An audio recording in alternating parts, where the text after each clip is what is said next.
Hi Dalia, I hope you're well. So this is your yearly overview reading with me, and I'd like to first thank you for your patience. I have kind of semi figured out a way to hopefully get this out. We're going to test it. Yours is the first one I'm doing it with, to see if I can upload at a quicker rate. So yeah, first off, thank you so much for booking this reading with me. As always, I'm eternally grateful. I thoroughly enjoy the filming and the channeling of everybody's energies. Like, this is my most fun part of the whole process. Obviously I have experienced significant delays, and I mean, I don't know what to say. There's nothing more that I could do with regards to that, but I'm trialing something out. So obviously this video I'm going to be utilizing, because you are obviously a Pisces rising, and I've already filmed the Pisces planetary alignments in the video that I did for the general Pisces overview. So I'm going to be incorporating a lot of that video footage in this video, but after each segment I will clarify and go over how that might impact you, assessing your chart with your planetary alignments. So it's not that I'm copying out or like not doing, the most. It's just that's already filmed, and I'm going to be repeating the same things because the transits are going to be the same. So obviously with this reading, everything is personalized to you. It's just the general overviews of the energies that are playing out through each of your houses will be the same as it is with the Pisces rising, because you are a Pisces rising or a Pisces sun, Pisces moon. Okay, they will be the same, but I will be also talking after the planetary portions of each part of this reading. I will be referring back to your personal chart and how that's influencing you on a personal level. Okay, so obviously when I'm looking at these readings, I'm looking at them holistically. So I'm going to be covering every single area of life. I'm using both a tarot spread to kind of dive down into each portion, as well as looking at the astrology and any channeled messages that jump out or come through. And as well as that, obviously something to mention is that the things that I'm telling you, this is all energy. Okay, it's all energy. And I've done readings before for people who have the best possible, planetary alignments, and they don't do anything, and so they get mediocre results. And I've done readings for people who have really challenging alignments, planetary transits, and they do everything. Now obviously if you're going through a difficult planetary transit, it's sometimes best to almost like not do so much, so that you can utilize how it's going to manifest, especially if you're going through a Saturn transit or a Pluto transit, because Pluto just breaks everything down, and it's very hard to kind of not manipulate the energy, but to focus it, if that makes any sense. So obviously what I'm trying to say is that this is a overview reading, and so nothing will happen if you don't take action, essentially. So my hope and my intent for this video for you is that you get the most guidance with regards to the best energies to work with, and things and situations that are likely to play out for you, and how you can take that information and not manipulate it, but like use it to your advantage so that you can get the most out of the year ahead, essentially. So what I invite you to do is, these readings are extremely long, obviously. I ramble for a bit too much sometimes, but I have incorporated timestamps. That was something that a lot of people from last year's videos really wanted me to do. So I have incorporated timestamps. So I actually advise that, when you're listening to these readings, or you're watching these readings, that, it's not the kind of reading that you can just listen to while you're doing your housework. It's something that you have to really sit down and pay attention to. So if you can watch it in segments, that's fantastic. That way you can just jump to the next segment when you get a little bit of free time. I also actually recommend you grabbing a notepad or a journal or something, so that when things jump out, you can jot them straight down. Now obviously the video is here forever for you whenever you want to listen to it or watch it, okay? But sometimes it's easier when something jumps out in the moment. If you jot it down, you can I also invite you to drop a comment if you have questions about something in the reading. That way I can clarify it, just because my quantity of emails is like 5 times more than I would usually get. So getting around to everybody's emails is a bit tricky. I'm actually saving that task for mid-January. But if you do leave me a comment, obviously nobody can see this video unless they have a link, so it is private, and it's just an easy way that you can have all of the information all in one place, if that makes any sense. So what I'm going to do now is we're going to talk about your chart ruler, and we're going to start to work our way through your reading. Hi my loves. Okay, so let's begin by looking at your chart ruler, which obviously is 2 because you're a Pisces. Okay, so you're co-ruled by Jupiter and your main planetary ruler is Neptune. Now, as you know, Neptune is a very, very slow moving planet. It spends a very, very long time in one sign, and currently it is transiting through your sign of Pisces. And this year it works its way from about I want to say from 17 degrees all the way through to about 20 degrees of Pisces. So if you have any planets that are between those degrees, give or take maybe 3 degrees either side, then this is going to be one of those activating triggering years for you. Now, obviously, we're also going to be focusing on Jupiter. Jupiter is a really good planet to watch when it comes to Pisces, to really understand the themes and the situations that are basically going to unfold for you. So I say this time and time again, okay, everything when it comes to astrology, when it comes to the world or the universe, nothing in this lifetime happens just once, okay? Everything is on a cycle, is on a pattern, right? So when we're assessing Jupiter, we can think back to December 2007 through to January of 2009, okay, because that was the last time that Jupiter was moving through your 11th house, okay, because that is where Jupiter is for pretty much the majority of 2020. So back in December, I think it was December 3rd of 2019, okay, Jupiter left your 10th house and made its way into your 11th house. And it's basically going to be in your 11th house, transiting through all of that Capricorn energy if you follow tropical astrology, okay? If not, then it's going to be moving through the sign of Sagittarius if you follow sidereal. Nonetheless, it's moving through your 11th house. So from December 3rd of 2019 all the way through to December 19th of 2020, you have Jupiter moving through your 11th house.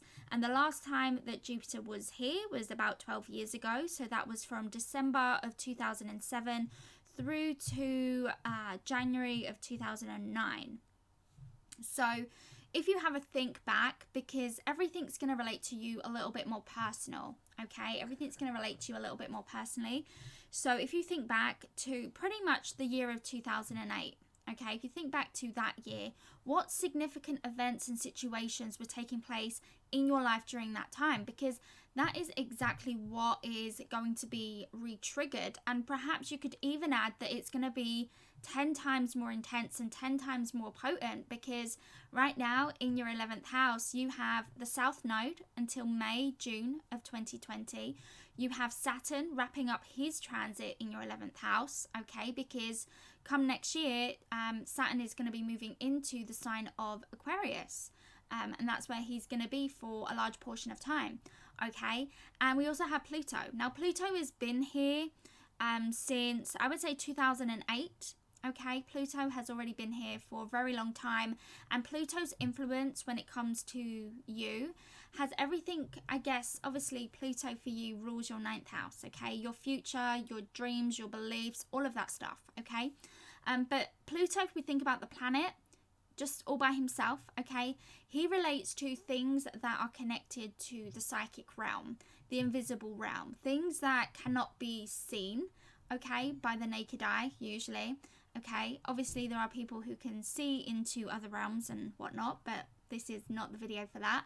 But Pluto is really connected to your deep psychology. It's connected to a place of, you know, wherever you have fears or anxieties, or, you know, it's the things that kind of lurk deep, deep, deep within your soul, within your spirit. And basically Pluto moving through is kind of awakening, right? I always kind of describe Pluto as like a volcano. Volcanoes can be dormant for a very, very long time, and then all of a sudden things start to shake, right? The tectonic plates or whatever start to shift, and it basically, you know, it creates pressure until, you know, boom, until the volcano erupts, right? And so this is what he's building, and he's been there since 2008, okay? So I think that it's pretty safe to say that most Pisces can struggle with finding those true friendships. Now, obviously, it does depend on, you know, your generational planets. So it depends on where your Saturn is. It depends on where your Pluto is within your natal chart, as well as Uranus and Neptune, because those are generational things that kind of tie or bond you together with a group of people, right? These are themes and situations that are playing out over time. Now, it's safe to say that when it comes to Pisces, you guys can either go one of two ways. Obviously, you're a dual sign, a mutable sign, but it's hard. Sometimes I feel like it's hard for Pisces to find people who truly resonate with them. And it's so important because as a Pisces, okay, you're governed by the ocean. And if you think about the ocean, it's full of water, right? And obviously it's deeply connected to the spiritual realms. Whether or not you're avidly into spirituality or any of that stuff, you have a deep connection to, you know, these otherworldly type things, you know, and that can come and play through music and muses and art and all of these stuff, okay? But that's, again, not for this video. I'm trying to keep it as simple as possible. But when it comes to Pisces, okay, you are water. And what does water, you know, you can pick up water, but then it kind of just trickles all through your hands, right? Water needs a container. So whatever your environment is, the people that you spend the most time with, those are the people that you're gonna, not meaning to, but you can kind of take on their traits, because you are psychic energy. You take on the traits, the people, the places that you spend the most time with. And that's so important, because I feel like since 2008, it's been a learning curve. Slowly, subconsciously, it's working beneath and behind the scenes, because that's the nature of Pluto. But you're starting to kind of realize who your real friends are. What kind of friends and what kind of people do you want around you? Because, you know, people, when it comes to Pisces, I always say that, like, if you look into the ocean, if you're literally just facing your head down and looking into the ocean, you can't really see so much. You know, you only see the surface, and it acts like a mirror, doesn't it?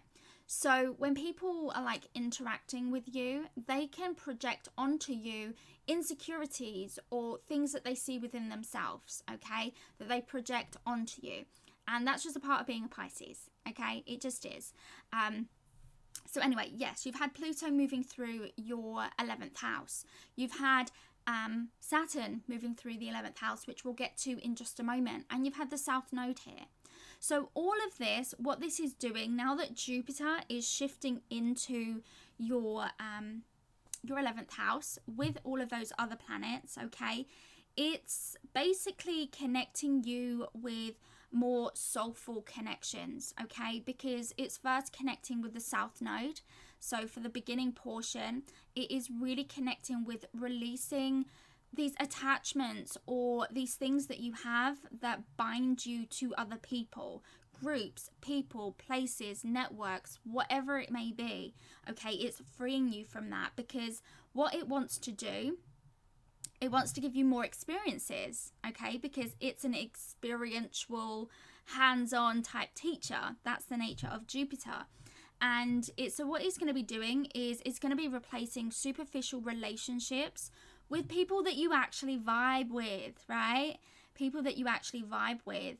You know, and so often, like I said before, like briefly a minute ago, Pisces, there's two different types of Pisces because it's that mutable energy. Just like there's two different sides to a Sag and two different sides to a Gemini, right? It's that mutable energy. It's important that you don't try to become like everybody else, because that is, you know, there's already people like that. We don't need any more of the same type of cloney type people. And I feel like with the rise of social media, and you look through Instagram, a lot of the girls look the same, right? And there's no shade or no shame if you want to have your lips done, if you want to wear fake eyelashes, if you want to have lip injections or Botox or whatever it is, if you want to wear your makeup the same way that everyone else wears their makeup, right? That's your business. I'm not here to judge you or anything like that. But as long as you're expressing who you are and not who you think other people want you to be, right? So Jupiter is really giving you these big lessons of being an individual, because that's the nature of the 11th house. You know, it's finding where you belong and connecting with people who are like you, right?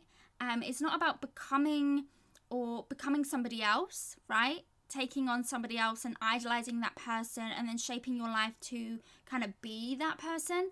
It's not about that. Jupiter is replacing these superficial relationships with people that you actually vibe with. These are people that you're going to have shared interests with. You're going to vibe on the same sort of beliefs and your ethics and your passions, right? All of these things are being brought in. People who can help inspire you, who can advise you on how to achieve that dream. Because the 11th house is the house of dreams and wish fulfillment. And it's kind of everything that you want in your life, okay? You look to the 11th house. And it always comes in unexpected ways, okay? So there's going to be new people coming into your life. You're probably going to be leaving a group that you associate yourself with. We'll get more onto that when we talk about the South Node.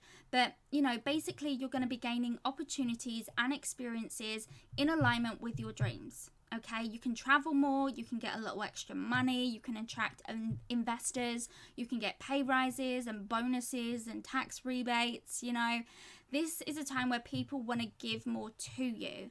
Where Pisces tends to be the sign of the zodiac that is a giver, you know, this is a time where you have to learn to receive and be open to new experiences and new people. This is the year for you to attract your vibe tribe, right? So it's going to heighten, I would say, like special dates for you to kind of jot down on your notepad, right? Heightened learning times when it comes to Jupiter will take place from May 15th through to September the 13th. So even if it's not that full period, you're going to be doing deep learning, but you might get triggered the week of May 15th and then the week of September 13th, okay? Because this is the time where where Jupiter goes retrograde. And then when Neptune goes retrograde, that's from June 23rd until November 29th.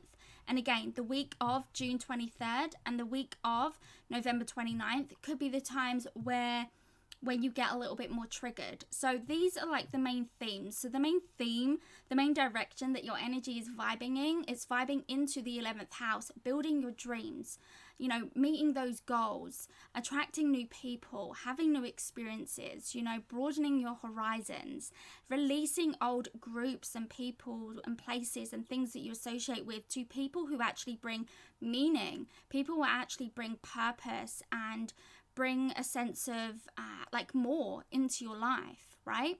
So that's initially what I get with the whole Jupiter and Neptune vibes. So now that we've covered the general kind of gist of Jupiter and Neptune for you, I did want to mention that obviously when Jupiter moves into, which it already currently is as I'm filming this, when Jupiter moves into your 11th house, it's going to be activating Neptune.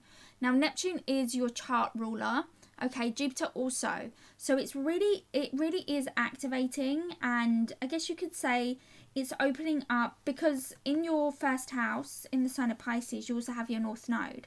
So there's going to be lots of situations with Jupiter moving into your 11th house, especially the first half of 2020, okay, it's going to be a really pivotal point for you, because it's going to be unlocking these connections that connect directly to your soul's purpose and your destiny and what you're here to do in this lifetime, right? Because whenever you get a transiting planet activating another planet, it unlocks a house. So Jupiter is traveling along in your 11th house, and it's going to unlock or activate, let's just say, your Neptune. And Neptune rules your first house. So when Neptune gets activated, it unlocks and opens something within that first house. Now, obviously, the first house is you. It's your health, it's your well-being, it's your purpose, it's the way in which you interact with the world, it's your life direction and your life path. And you have the North Node here, right? Natally, in your chart, you have the North Node. And so what is happening right now is, you know, Neptune is also in your first house, and it's been there for many years, okay? And it's still got some time left to do its work, and it's not actually at this point activating your North Node. It's moved past that, okay? Right now, or at least in 2020, let me just double check.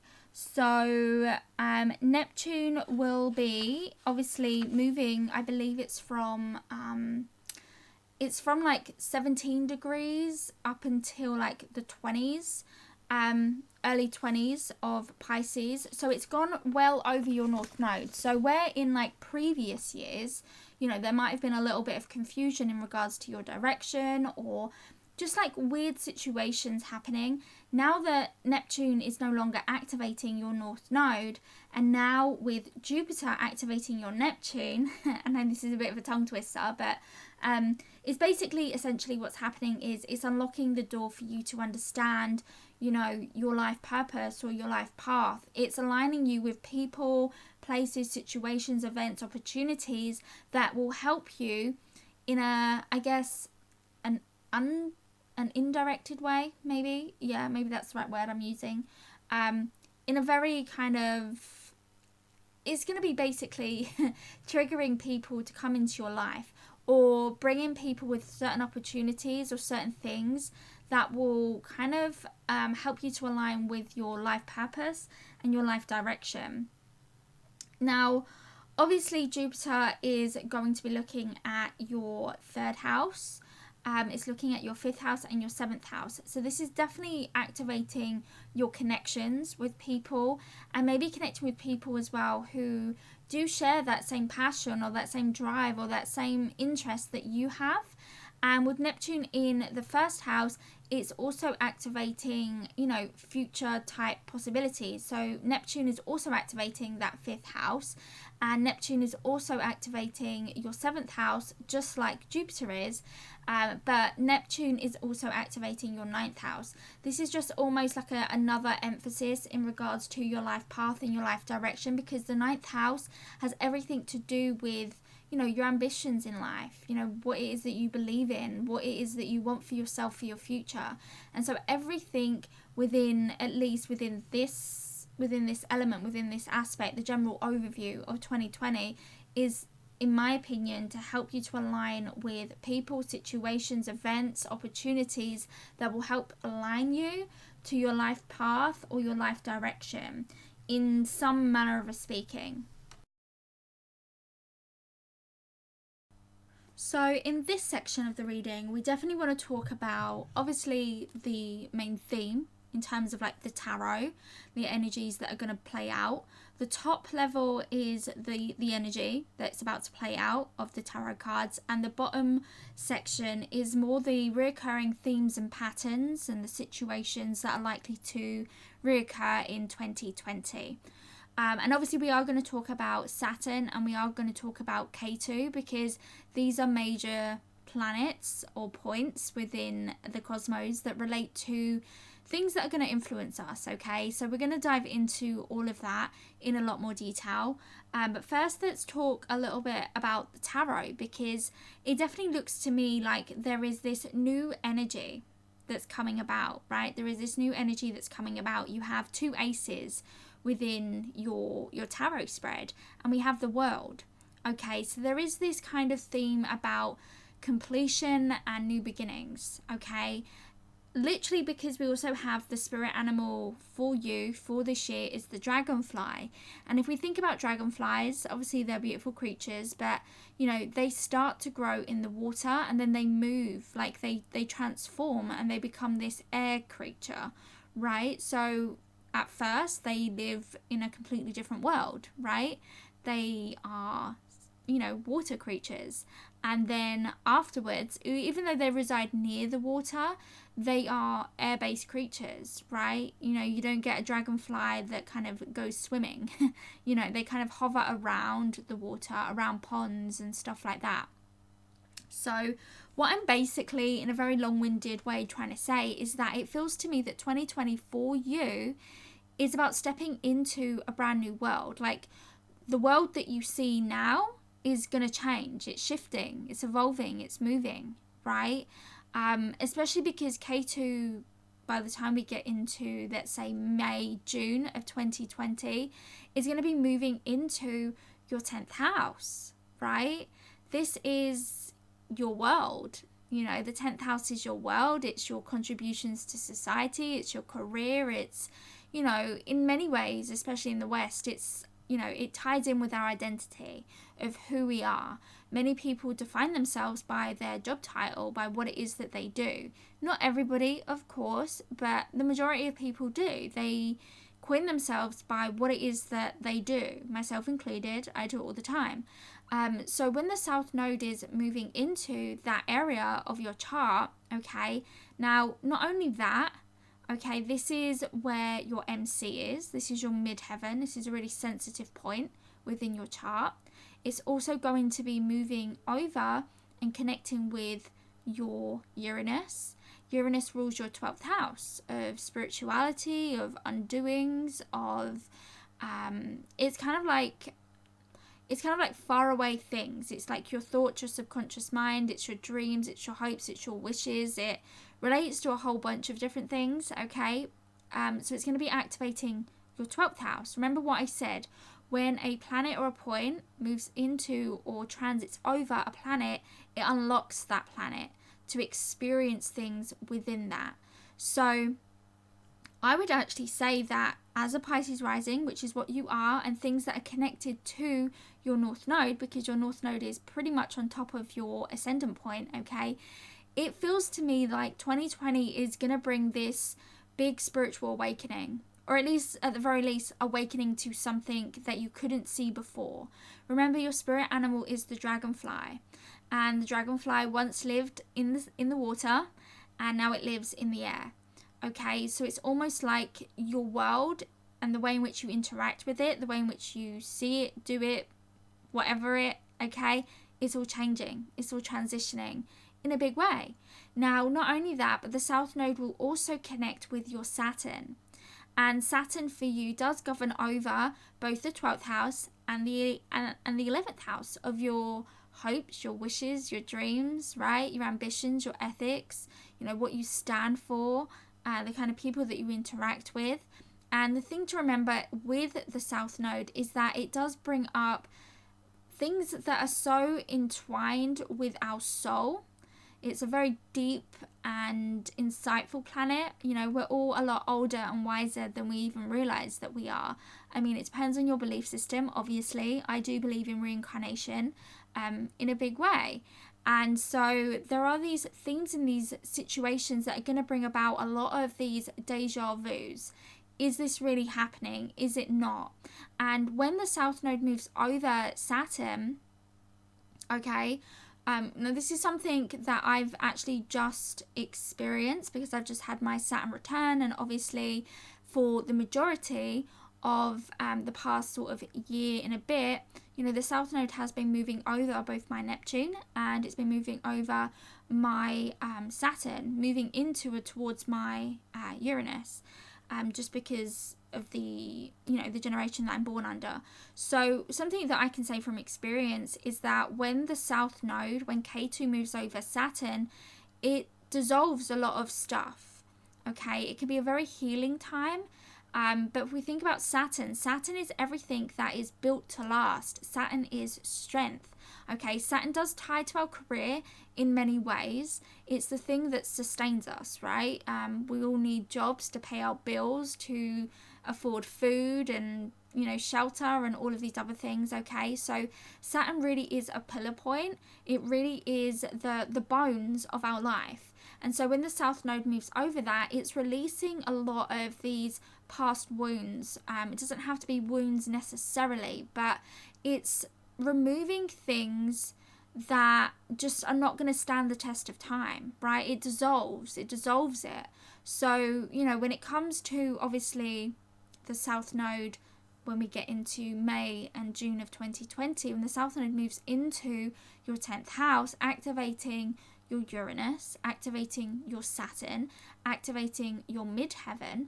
And not only that, next year in 2021, it's also going to be moving towards your moon. Okay, so the way in which you maybe identify yourself, maybe your status, maybe your image, maybe your career path, maybe all of these things are going to start to shift in a way that is freeing you.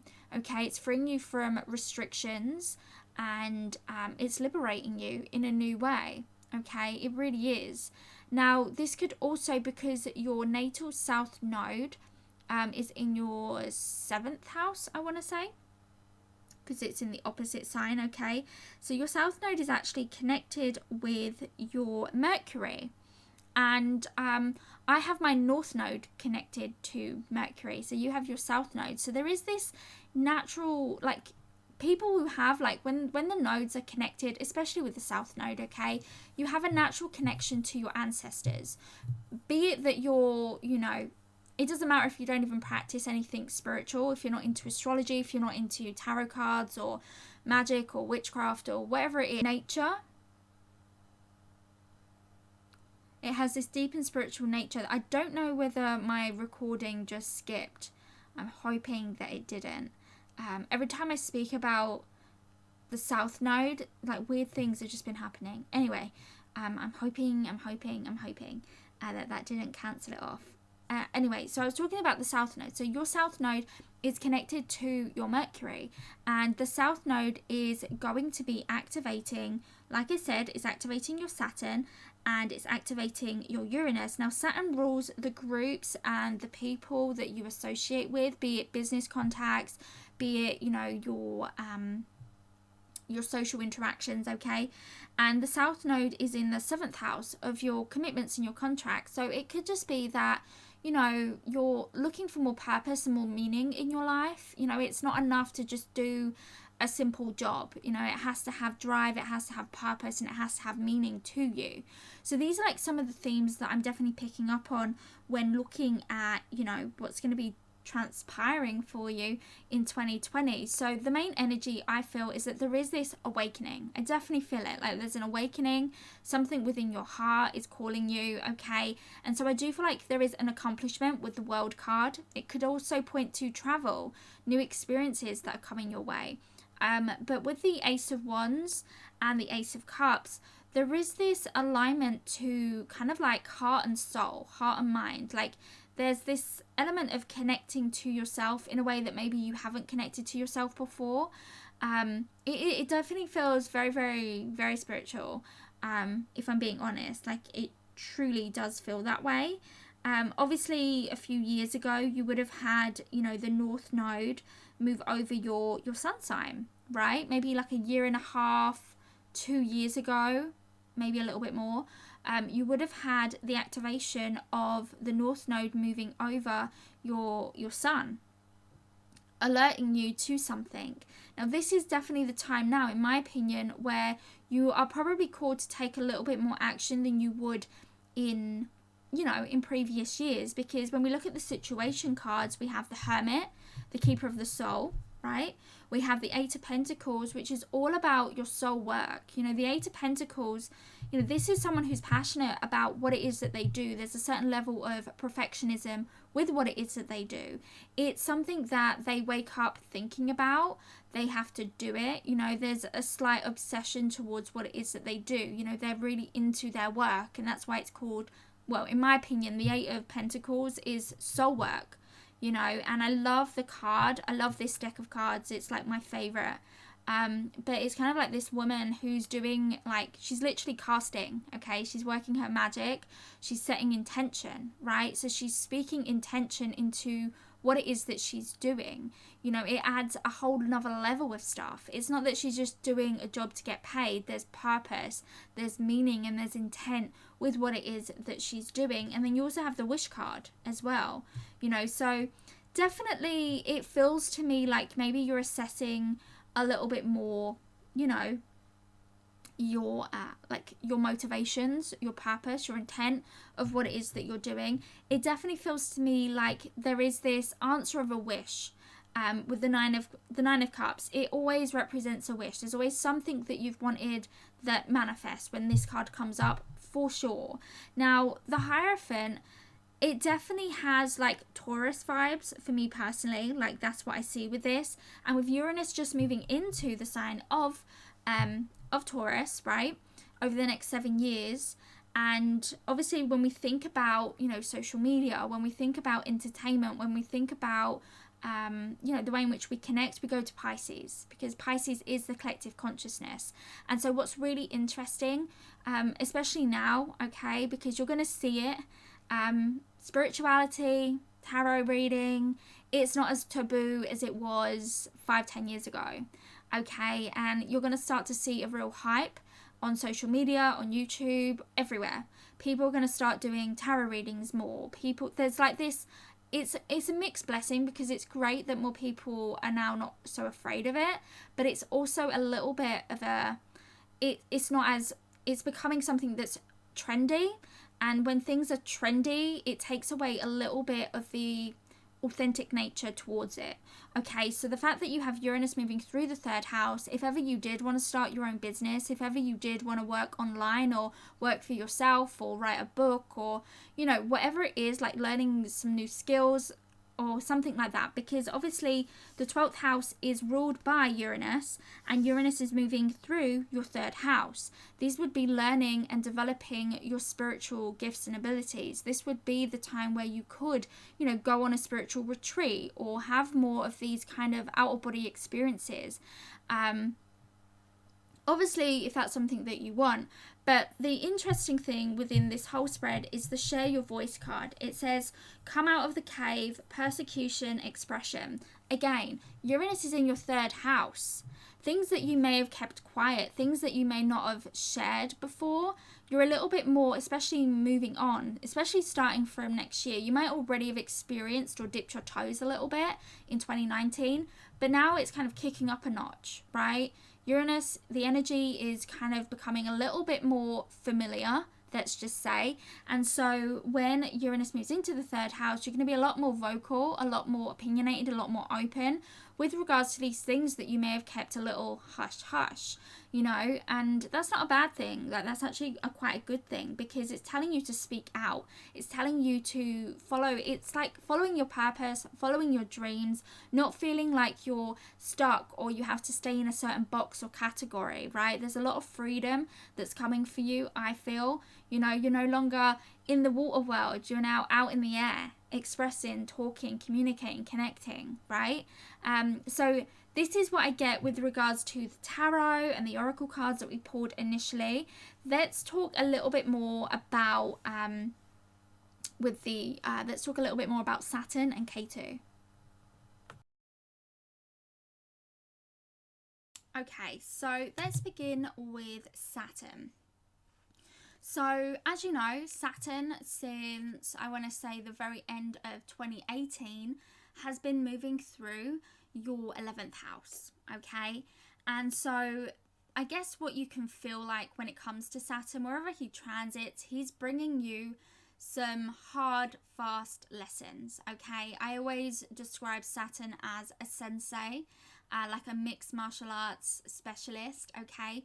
And when he comes into your 11th house, if you think about, you know, the kind of things that anyone who's training to become a master within, you know, mixed martial arts, they have to undergo a lot, right? And so what Saturn is doing is he's bringing you lessons, okay, hard lessons around social groups, networks, your ethics, your morals, okay. Saturn is the planet of timing. Saturn is the planet of karma, okay. Saturn is, I guess, in many ways, I mean, I love his energy. I didn't always like his energy. I found him quite tough. But, you know, Saturn is teaching you how to manifest, I guess, what it is that you want. Because things that are connected with Saturn are things that are built to last. Okay, if we think about our government, if we think about schooling and medical centres and religion and all of these things that have been around, anything that's been around for a really long time, that's Saturn. Saturn also governs over bones, right? Bones are the last thing of our human vessels that, you know, disappear. The last thing of us, of our physical being, are the bones. Okay, so when we're talking about Saturn transits once every 30 years. So you won't experience this energy for another 30 years. Okay, so what he's doing, he wants you to have what it is that the 11th house has to offer. He wants you to have what it is that you want, but he's going to teach you in a hard manner, in a hard way. So, I mean, back in 2008, you would have already been awoken to the situations that Pluto was bringing you. Then Saturn joined in. Saturn entered into Capricorn, if we're following tropical astrology, okay, back in December of 2018. Okay, so he entered into there, and now he's like, now we're going to work. Now it's time to work. What I need to do, basically in 2018 perhaps, sorry, not 2018, when it entered into Capricorn in 2018, leading into 2019, is about breaking down everything that is not going to sustain you for the next 30 years. Okay, this is about taking your dreams seriously. This is about taking what it is that you believe in seriously. It's about connecting to loyal friendships, right? Because these are lessons around your social groups, your networks, okay, your ethics. So what you might have started to have experienced, and especially because Saturn is wrapping up his lessons, okay, if you're trying to hold on to a lot of past things, you might find that 2020 packs quite a punch, because he's going to give you hard lessons when it comes to your friendship circles, your networks, okay? So this is a time where old friends exit your life. Your circle of immediate friends kind of gets a little bit smaller, because it's quality over quantity. Yeah, it's quality over quantity, okay? So things are going to restrict a little. It's all about the quality of your relationships. So basically, you're going to be learning a lot about the people that you associate with, okay? Your friends could become very status orientated. You need people who support your dreams. If people don't support your dreams and are always laughing at you or second guessing you, those people are people that are about to be evicted from your life, okay? Because Saturn doesn't tolerate that. Saturn is literally putting dynamite in areas of your life to break it down, to demolish it, so that you can rebuild solid, quality, functional relationships that inspire you, that help you when it comes to your Saturn related things, right? For many Pisces, when it comes to at least the ones that I've observed over the years, okay, the bestest friends that you have will only kind of take place once you've reached your first Saturn return. Okay, so when you're reaching age 28, 29, 30, these are relationships, those relationships that come into your life from 28 to 31 are going to be relationships that are to help you to build this new foundation for yourself. But the relationships that you start to have and the connections that you make after your 30s, okay, when you're in your 30s, so after the age of 30, these relationships are the ones that are actually going to be built to last. Before that, you can attract a lot of superficial relationships, you know, relationships that are more about them, okay? And so what's happening now is, you know, you're starting to release old friends. You know, you can feel like during this period that you don't really, or you haven't really had any true friends. You could have had situations that have undergone in your life where you haven't got the support that you needed. And what you're learning, okay, you're learning boundaries. You're learning boundaries to build solid connections, ones that will last the next 30 years. Now, a period of testing, because Saturn is doing quality control, okay? So he's going to be teaching you lessons, and then those lessons get amplified because now you're going into the testing mode. Okay, so testing mode happens when Saturn goes retrograde, and that happens from May 11th until September 29th.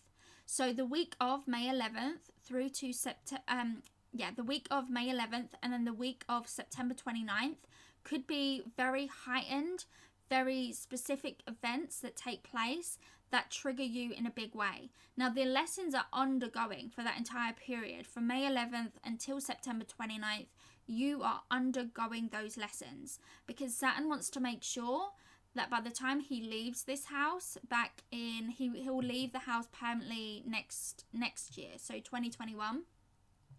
He wants to ensure that by the time he leaves, you have a support group, a connection, a network that is going to sustain you. People who are on the right vibe as you are on. Friendships that are going to help you to flourish and to grow as a person. Friendships that are of quality, right? None of these superficial, just people that you party with or people that you feel like, I don't know, like it's a very tense energy, you know, it's a very tense energy, but this is about you stepping into your integrity of what it is that you believe, who it is that you are, and what it is that you stand for. And then we have the South Node. So the South Node is equally as important because the South Node here, okay, everything happens in cycles. So if you want to think back to April of 2000 until October of 2001, this was the last time that the South Node was in your 11th house, okay? Yeah, I'm pretty sure it's April 2000 until October 2001 was the last time that the South Node was in the 11th house. And this transit of the 11th house, okay, is from November of 2017 until May of 2020. So Ketu, the South Node, has been moving through this 11th house since November of 2017. Is that right? Am I thinking this right? I think it's 2018. Anyway, it's pretty much a long time, right? So the South Node's been moving through there. And so what this is doing is where Saturn is restricting and kind of putting these dynamite things into place and Pluto's shaking it, right? You're getting ready to kind of just like dismantle everything when it comes to 11th house, okay? Because it's getting you serious about your future. It's getting you serious about your hopes, your dreams, your wishes, and what is your dream life, right? It's getting you serious about those things. And the best way to manifest anything is through other people. Every opportunity in life comes through the actions and the offerings of other people. And if you're spending the most time with people who don't support you or inspire you or anything like that, then you're never going to reach your dreams, okay? So connecting with people who are like-minded is essential. And so the South Node, Ketu, moving through the 11th house is about leaving behind a group of people, leaving a social circle, a network, okay, that no longer aligns with your morals, your ethics, or your way of life. Now, in May, June of 2020, the South Node will enter your 10th house. And remember what I said, everything in this life happens in cycles. And the last time that the South Node was in your 10th house was October 2001 until April of 2003. So think back to major situations that were taking place in your life during that time. Because again, it's a repeating cycle that's coming back around, okay? So you're releasing this old identity or this old way of being seen. You could find yourself in a new territory, a relocation, or maybe a relocation of home or job, okay? You're releasing an old status, and so this could be gaining a new work title, a new job, a new opportunity, right? That's moving you into a a new area of life. So these are situations. You're releasing an old career, an old dream, perhaps an old vision. You're starting to move away from a certain group of people, whether that is a working group of people, whether it is people you associate with online, whether this is, I mean, it could be anybody, right? But you're releasing an old group of people, and you're going to be attracting new ones in, but you're releasing and purging a lot to connect to your soul purpose. And when the South Node moves into the 10th house, you're starting to release that old identity. The way that people are looking at you and seeing you is going to shift. You know, you're releasing the old way that you've been seen, and, you know, you're going to be creating a new thing. Now, the most common thing that this happens is you're in a new environment, right? The most common thing that happens with the South Node in the 10th house is that you get a new job, you relocate, and then you're in a new environment. So people don't really know you, and therefore it creates that fresh start, right? You're releasing and purging the old, and you're creating and cultivating the new. But we'll talk about the North Node in a bit. So now let's move on to wealth.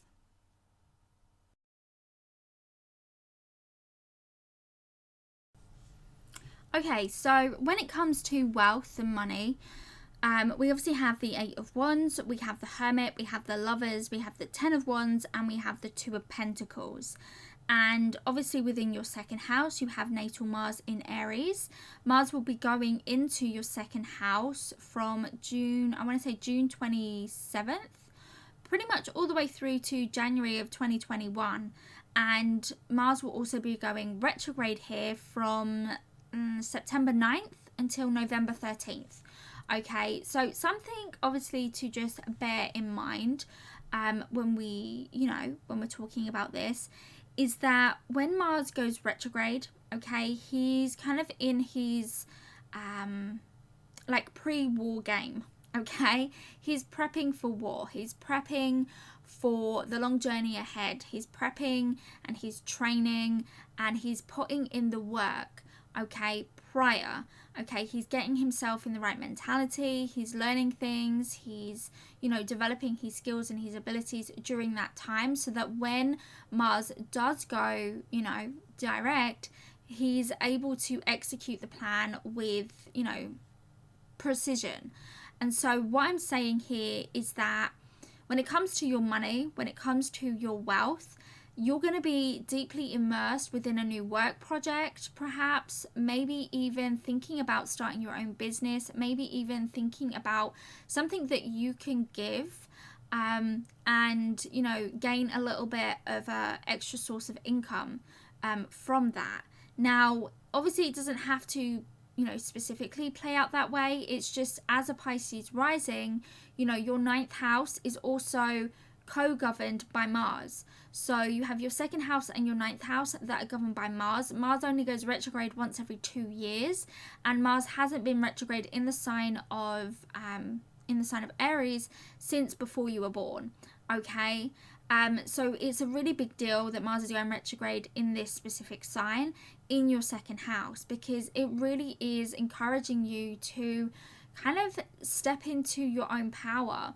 And I already spoke about this in my Uranus blog post, where I spoke about the fact that so many people, we're birthing a new way of doing life. So many people are going to be entrepreneurs. So many people are not wanting to build the dreams of corporations and, other people.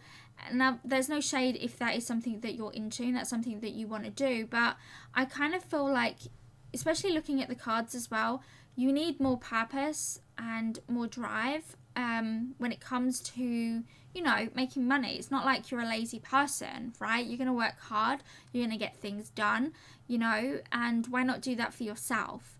And so when Mars goes retrograde, it's almost like you could be having these fantastic ideas, or you could be in the process of thinking about, something that you could physically do to earn more money, thinking about making changes, reassessing your budgets and how you can make it all work, because it's there's like a situation. Remember I said with the 10th house, the south node, it's activating your Uranus, it's activating your Saturn, your midheaven, and then come 2021 it's going to be activating your moon. There are these significant changes that are happening. Now your financial situation should be pretty good with the 8 of Wands. Okay, first card pulled, first card of importance, and the 8 of Wands does suggest, it kind of suggests like this momentum. Okay, it's movement, it's action, it's transition towards something. Okay, so when the 8 of Wands comes up, especially when it comes to, you know, wealth and money, there should be more opportunities for you to earn more money if that's something that, you know, you're looking for. The answers to solving your problems of how you can make that happen, you know, should be coming up now, you know. But it's kind of like having, maybe it could be about traveling. Maybe there's going to be more travel. Maybe you're even just changing job roles, you know, into something that feels a little bit more meaningful. And so there is this excitement with the 8 of Wands. Definitely there's this spiritual element as well, because we do have the Hermit and the 10 of Wands too. And then the Lovers, which is about, you know, union. It's about making choices. You know, you're going to have choices and options when it comes to your wealth and your money this year, especially with the 2 of Pentacles as well, right? You're going to be definitely enjoying the way in which you earn money. There should be, you know, maybe even an influx of clients, or an influx. It's kind of busy energy, right? It feels busy, it's fast paced, you know, lots to do, lots to be done. Especially if you are trying to launch your own business, you know, that's a lot in and of itself. But there is this notion with the 8 of Wands, you know, where you find yourself kind of having to negotiate a little bit more. Maybe having to travel to connect with different people, you know. It's this feeling of kind of like always being on the go, right? Always being on the go. Things are just very, very fast, and this is all surrounding your wealth, your resources. This is how this energy is going to, you know, be playing up. So if you've experienced delays in the past, I definitely feel like things are going to get, you know, on track, you know, moving forward. Now, obviously, we also have the Hermit. Hermit gives serious Virgo vibes, okay? And we also have the Lovers. And the Lovers is that mercurial nature. It's that choice of partnership, okay? So there is a lot here that's signaling almost about partnerships, okay? What, you know, being, maybe not being picky about your clients, but like there is this kind of joining forces, whether you work with somebody or you rely on your clientele, whatever it is, there's going to be like an influx. Like more people want what it is that you have to offer. More people, maybe you even want to invest a little bit more in you, or maybe you just have kind of like a lot kind of going on when it comes to your money, and your money is directly tied to other people. And you can say that for every single business model, because it is. Every opportunity, every success comes through the actions of somebody else, either wanting to invest in you, wanting to buy your product, wanting you to deliver them a service, or, you know, you rely on people basically with everything in life. You know, that is just a universal thing. But with the Hermit, it's kind of like you're seeking out answers. So if you do want to be a little bit more independent with how you earn your money, this would be a really great year for doing the research, getting things put in place, because the opportunities are going to present themselves, and maybe even partnering up with somebody. But I do feel like you're leaving one way, like you're letting go of one way of earning money in pursuit of something that's going to bring you that purpose and that joy, right? So I definitely feel like this year, for sure, when it comes to wealth, you could earn more money by this new project. You know, I definitely feel like you're going to be more focused, more direct when it comes to, you know, how you make your money, right? I mean, Mars moves into, let me check my dates. So Mars moves into the sign of Pisces May 13th. So this could be definitely a time. Remember, Mars is your second house. So Mars is like the key that unlocks the second house. And when it moves into your first house, this is, you know, sparks of ideas and interests. And then you might start to think about initiating things from June. But then come September, you might have to rework some stuff, right? Just things that I'm seeing for you in general when it comes to money. But yeah, partnership for sure. I would say for you when it comes to making your money. But definitely there should be more opportunities for you to earn a little bit more this year. Now, obviously, that was just like the tarot part, but we also have Jupiter. So, Jupiter and Mars. Mars is the planet that governs over your stable income. Okay, and Mars this year will actually go retrograde. And we're going to talk about that in a moment. But first, let's talk about Jupiter, because wherever Jupiter is, wherever he touches, okay, he expands it. It's what's growing. And for you, what's growing is your 11th house, which is fantastic, okay, because the fact that your 11th house is expanding should mean that you gain more opportunities, which of course will then transpire into you having perhaps more clients, more attraction, and earning more money, right, to be able to support yourself. I mean, Jupiter moving through the 11th house, it's expanding your social circle, it's expanding the opportunities for you to manifest your dreams and your goals. It's connecting you with people who can help inspire and guide you towards your dreams. It's meeting someone who does what it is that you already do. It's like fated meetings. It's gaining in a way that is spontaneous, spontaneous income. And that's everything that is growing for you. So the fact that you're gaining attraction and attention, the fact that people want to invest in you a little bit more, if you have something to offer, right, it's granting you access, it's giving you blessings when it comes to new people and your social groups and your networks. It's about focusing on that. So definitely focus on your social media presence as well. Really allow people to see aspects and elements of you, I would say. This is going to be the quickest way for you to expand and to grow. I mean, most businesses now are online, right? So it isn't about doing what everybody else is doing. I must add that. Like, don't just kind of spit out the same crap. People are going to see right through that. Remember what I said, it's about you stepping into your integrity and being really honest with who it is that you are, what inspires you, and, going forth with that. Now, Mars is obviously the planet that rules your second house of wealth. And as I mentioned, Mars will go retrograde. Mars goes retrograde September 9th until November 13th. And it's happening in your second house. So with Mars going retrograde in your second house, this is about you kind of reassessing your finances, your budgeting. How much do you need to earn to be able to provide a living for yourself, right? When it comes to wealth, this is about you thinking up and creating and having these new ideas of how you can provide value, because Mars doesn't just want to be given money. That's not Mars. Mars doesn't want to be given money. He has to have purpose and drive and meaning behind his actions. He wants to work for it, right? That's just common kind of Pisces mentality. You want to work for it, and you appreciate the things that are given as a reward for what it is that you give to others, right? And so Mars moving through retrograde through this second house. Okay, let me see. So technically Mars enters your second house on June 27th, but it doesn't go retrograde until September 9th. Okay, so from June 27th up until September 9th, these are going to be initiating things. You might have new ideas, new sparks, right? This only happens once every 2 years. Okay, Mars only moves into your second house once every 2 years.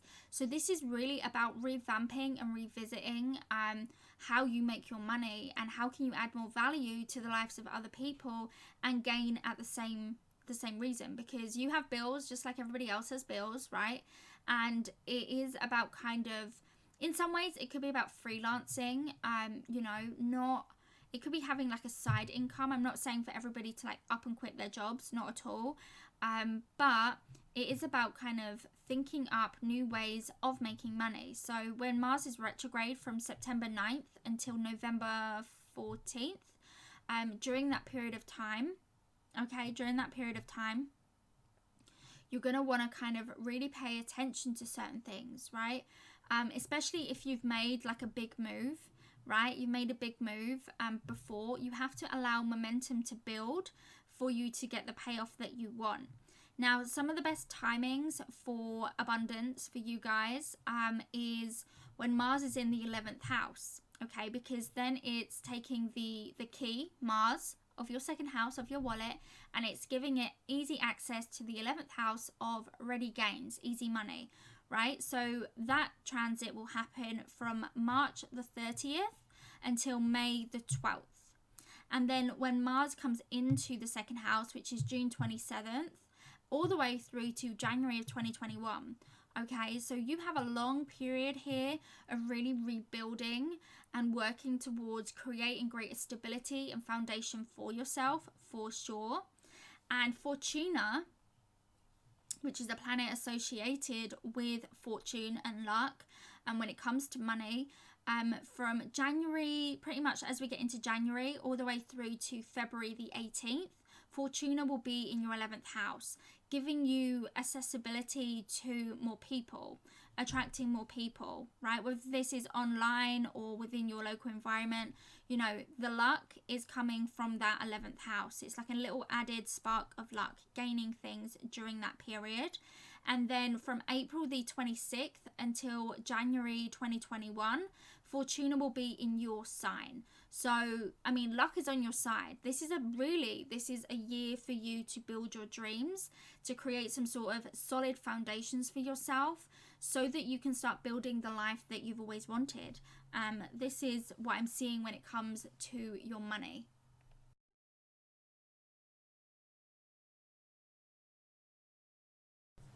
So when it comes to your career, definitely we've got that 8 of Pentacles again. So it definitely feels like a highlighting point in the next year, okay? To be working on your soul work, you know, the reason why you're here, the purpose of your being, you know, doing work that brings you more purpose, more meaning, more motivation, more inspiration, right?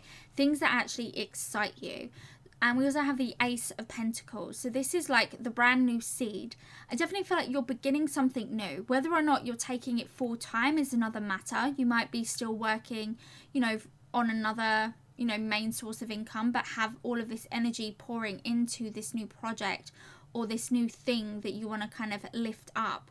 But I also feel like maybe there could be a period of time in 2020 where you do want to kind of take a break, from like the material aspect of career and work, because we have a lot of healing here. We have the 10 of Swords, we have the 4 of Swords, and we have the 8 of Swords. So this is all up in the mind, mentality type stuff. So the first 2 cards very much point to, when it comes to your career, about beginning your soul work, beginning work that brings you more purpose, more drive, more ambition. Like, it just makes you come alive, right? It's things that excite you. It's things that, you kind of like leave your mark in it, like with whatever this is. It could be something creative, it doesn't have to be, but you pour your heart and soul into this thing, and that will be here long after like you're gone, right? It's this soul work, this soul purpose work.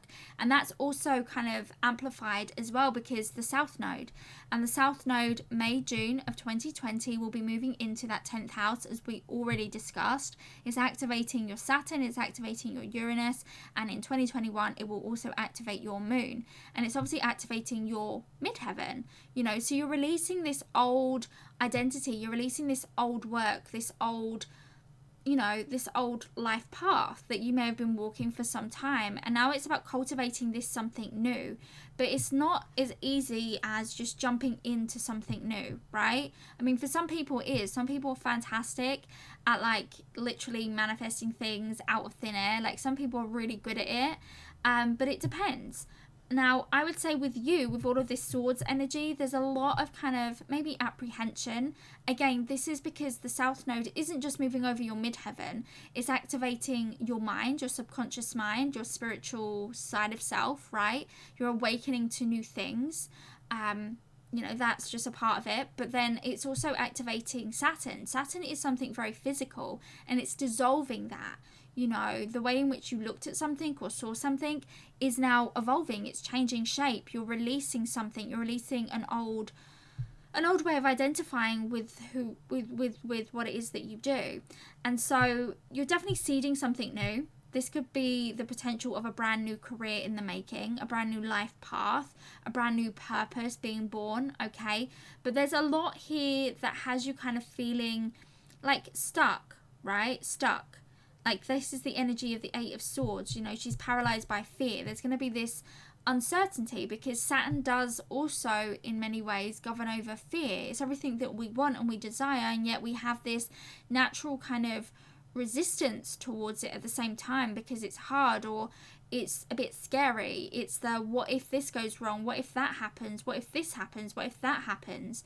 Right? But the good kind of way of kind of challenging that energy is to play, I guess, the what if game, you know, to break down, you know, the resistance that you have to the very thing that you're trying to manifest or cultivate in your life, right? So when it comes to career, think about what would happen if everything worked out well. So for every negative Nelly thought that you have, you know, combat that with what if this actually happens? What if I'm like doing this? What if this is this? What if that is this? You know?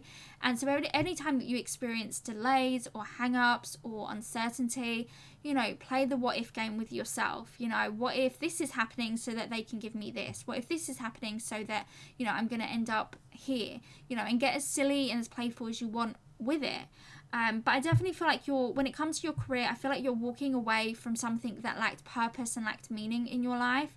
And you're really starting to maybe heal something within yourself that says that you have to have that and that is all that you're allowed, because the world is changing, you know, where now in the transition of building the new world order. The new world is up in the making. We're starting a brand new decade, right? If you think about the decades, everything shifts and everything changes. There's these repeating themes and patterns that manifest, you know, throughout everybody's lives over periods of time. And so I definitely feel like when it comes to your career, it's almost like you're aligning more with your purpose, okay? You're aligning more with things that lift your spirits, that get you inspired, that you enjoy doing. Now, it is only the seeding of the thing, okay? Because it's Pentacles energy, that's earth magic. Whenever you're planting something into the soil, it takes time for that seed to root itself, and it takes time for that thing to start to grow, right? But what you can't see is that it is working its magic. You just can't see it yet. You know, it's not visible. And so there could be a little bit of fear and apprehension with regards to, can it work? Should I? Shouldn't I? My advice would be just transition slowly, and just pay attention, because you're being guided this year. You know, with the South Node moving over Uranus, activating that 12th house, you know, your spirit guides, your ancestors, the powers that be, you know, God, whoever, whatever you connect with, whatever your spiritual practice is, you know, there is guidance here. There is guidance coming for you. And I feel like in order for you to manifest the type of career or where you want to be in regards to your career, you know, there's a little bit of healing, a little bit of release that needs to happen before you're going to be fully ready to embark upon that. I mean, if you think back to 2015, 2016, and most of 2017, okay, if you think back to those years, that was when Saturn was moving over that area of your life, okay? And now Saturn is building, you know, these connections. He's in your 11th house now, okay? He's building that. He's working on that right now. And so it is important for you, I would say, you know, to not be so... don't try and control everything. If something is releasing or being removed from your life, that's a good thing. It's happening for you. But ultimately, when it comes to your career, I feel like you're in this transition of finding something that really, you know, really brings you great joy and great purpose. When it comes to the planets, so the ruler of your 10th house is Jupiter, okay? And Jupiter right now, as we've already discussed, is in the sign of Capricorn in your 11th house, which is governed over by Saturn, okay? So what this kind of shows is that the expression of your career is now being elevated, or kind of giving you more notoriety, more opportunities when it comes to your career. So Jupiter in the 11th house, okay, is expanding your contacts and your social media presence. It's attracting people who vibe with you, people who you can actually serve, people who value what it is that you do. It's increasing your money, your gains. More people are willing to invest in you. More people are intrigued and interested by what it is that you do, okay? And it is going to be a time where your efforts should pay off, right? Your efforts should absolutely pay off. This is definitely going to be, more people want to offer you things this year. More people want to invest in you. More people want to give you more opportunities. So don't be so quick to dismiss opportunities that come your way this year, because they could be significant blessings involved within that. And these could be lifelong friends that you're starting to attract into, that are not just career friends, or, you know, friends in regards to whatever it is that you do, or wherever it is that you spend the most time. These, you know, these are like good, solid, like friends that connect with your purpose. You know, these are like, it's important. It's important that you embrace what is being offered to you over the course of this next year. And obviously, you know, some of the best timings, I would say some of the best timings would be when the sun is in the 10th house, you know, because that's where your attention will grow. And that will be from November 22nd until December 21st of 2020. Also when the sun is in the 11th house, so that is from December 22nd until January 21st. Okay, so even from like now, like as you're listening to this in January of 2020, it will be from January 1st until January 21st. Okay, and also in Venus, like when Venus is in the 10th house, so let me see, that's December 15th until January of 2021.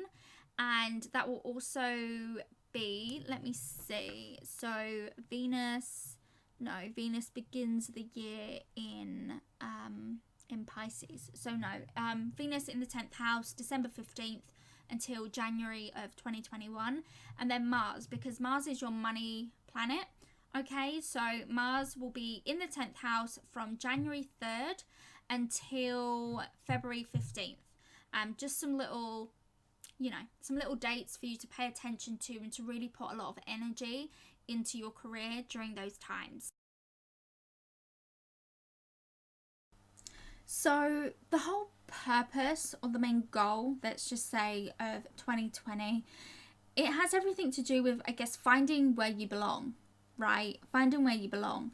And I feel like the first half of this year, you know, with the North Node moving, you know, closer and closer towards your 4th house, you know, it's also going to be activating your Chiron.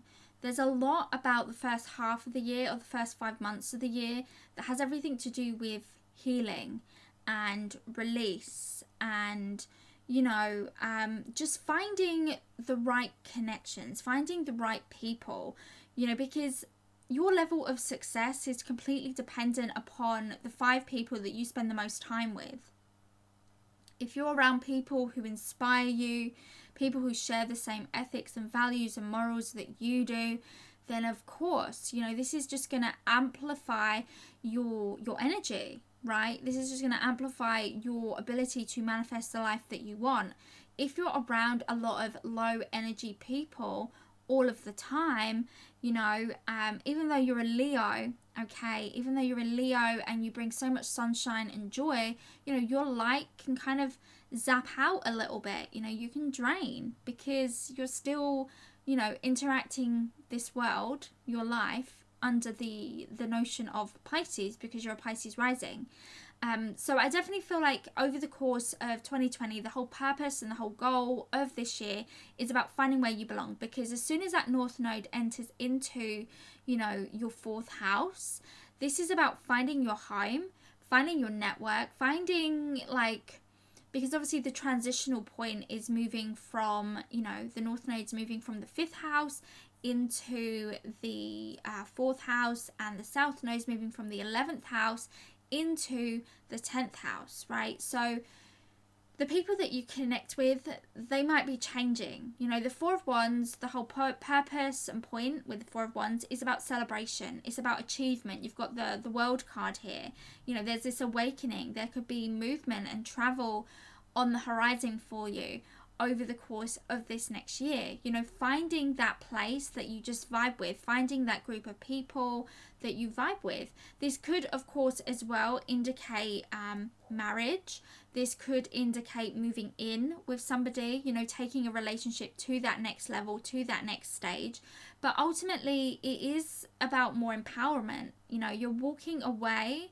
You know, it's kind of like success is on the horizon. Like, you can see it, it's there, you know, but it's kind of like you might have to drop some things. You know, you might have to not do so much, and, you know, to step into your own power to be able to manifest what it is that you actually want. You know, because we have the Emperor, which is a Mars card. Okay, it's Aries. This is relating to your second house. And we also have the World card, which is very Saturn-like. And obviously Saturn for you falls within the 10th house, right? This is about building something new for yourself, something that excites you, something that you enjoy, okay? It's about having more fun with what it is that you do. It has to have purpose and meaning. And like I said, that Ace of Wands has appeared again as the World card has appeared again, okay? These are these repeating themes and patterns of you awakening. You kind of like just beginning something new. You're embarking upon a new venture, right? There is something inside of you that is just lit up like nobody's business. And so 2020 has you kind of reaching your limits with certain things and making certain transitions in your life. You know, the whole point and the whole purpose of this next year is about, you know, finding where you belong. It's about connecting with people who actually, you know, vibe with you. Okay, Jupiter is moving into that 11th house. It's bringing new people who can teach you, people who may be from different places and countries and religions and backgrounds. And when you step outside of your comfort zone, you are in this very powerful time in your life because you're in new energy with new people who know more new people, okay? And it's kind of like your world just gets a lot bigger. And I just feel like you're kind of stepping down or stepping away from a certain way of life maybe, and you're approaching, I guess, your approach, especially as we get into June of 2020, your approach is completely going to shift. And this is a good thing, okay? This is a really good thing because it's aligning you with your purpose. It's aligning you with your destiny. That is definitely what I'm feeling for you in 2020.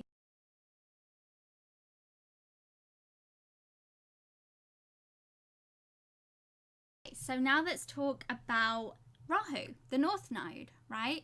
Because the North Node is obviously going to be shifting, okay? It's going to be shifting into the sign of Gemini.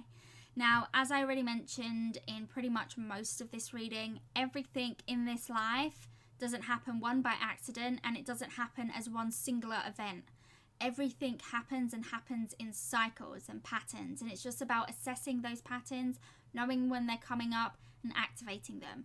Okay, they're going to manifest anyway. You might as well have a little bit more of an inclination as to what they're manifesting so that you can reap the most rewards from them. So, like I said, Rahu is moving into the sign of Gemini, and everything is cycles, as I already said. So, from May 6th until January the 18th of 2022, Rahu will be in your 4th house.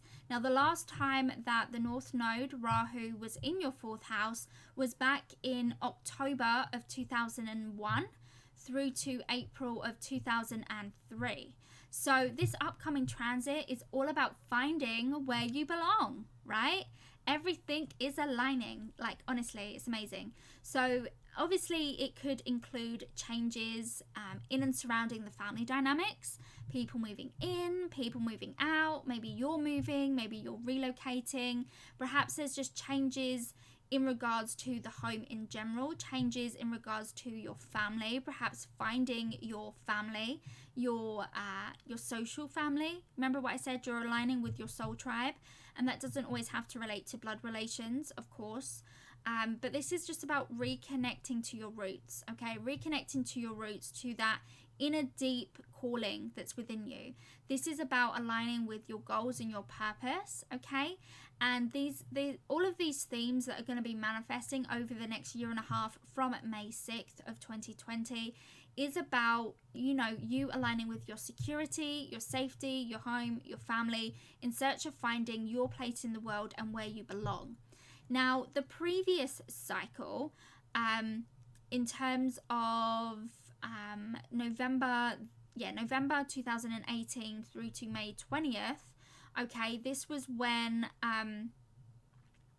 you had the North Node in Cancer, right? So for the beginning portion of 2020, you're wrapping up the old lessons that Rahu in the North Node had from November 2018 through to May 2020.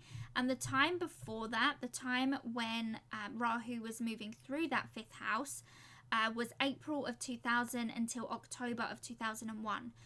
So that cycle, and this cycle that you're still kind of wrapping up, is about aligning to your passions, the things that drive you, the things that give you a sense of purpose or promise. It's about love and passion and creativity, okay? It's about creating. And you should now, at least as we're approaching 2020, you should have a better understanding now as to what you want for yourself, what you enjoy, what you love, what inspires you, what brings you that sense of purpose.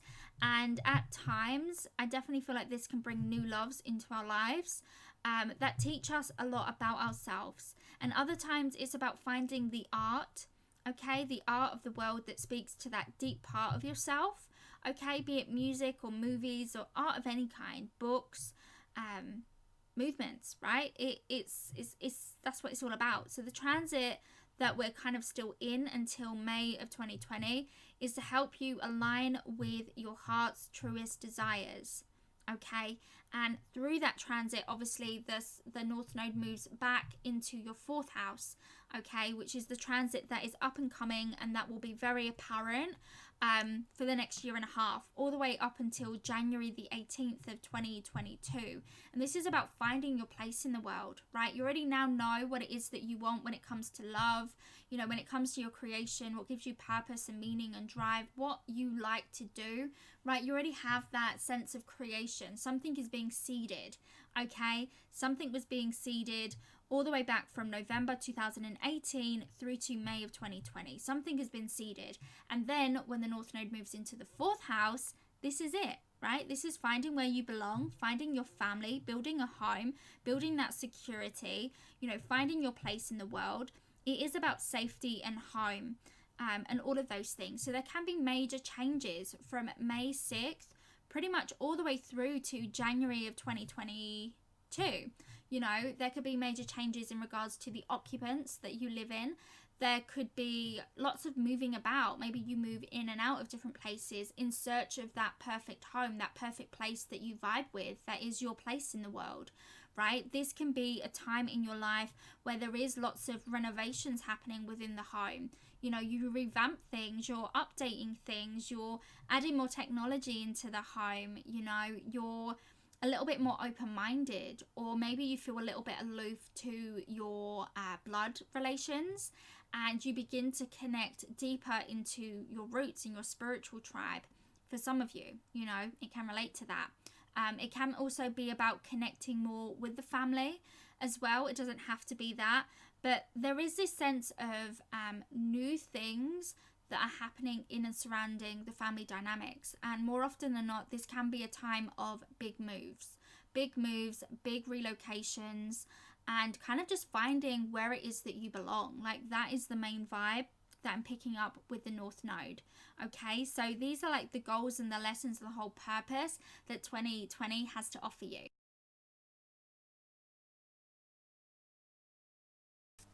Okay, so when it comes to your relationships next year, I definitely feel like it's important for you to be mindful of the stories that you tell yourself, because, obviously the card that's reversed is helpless and hopeless, which is the Eight of Swords reversed. It's not that you can't have the kind of relationship that you want, because you absolutely can, okay?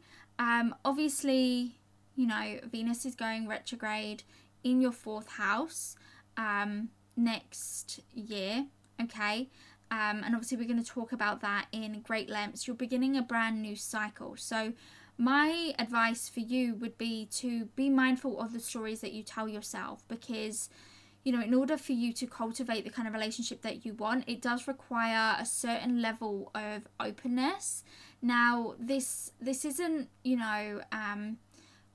when I say like openness and like when I talk about vulnerability, I'm not saying that you have to make yourself accessible for everybody, right? Because with the Choose Your Battles card, it very much is like, it's saying that you don't have to be accessible to everybody.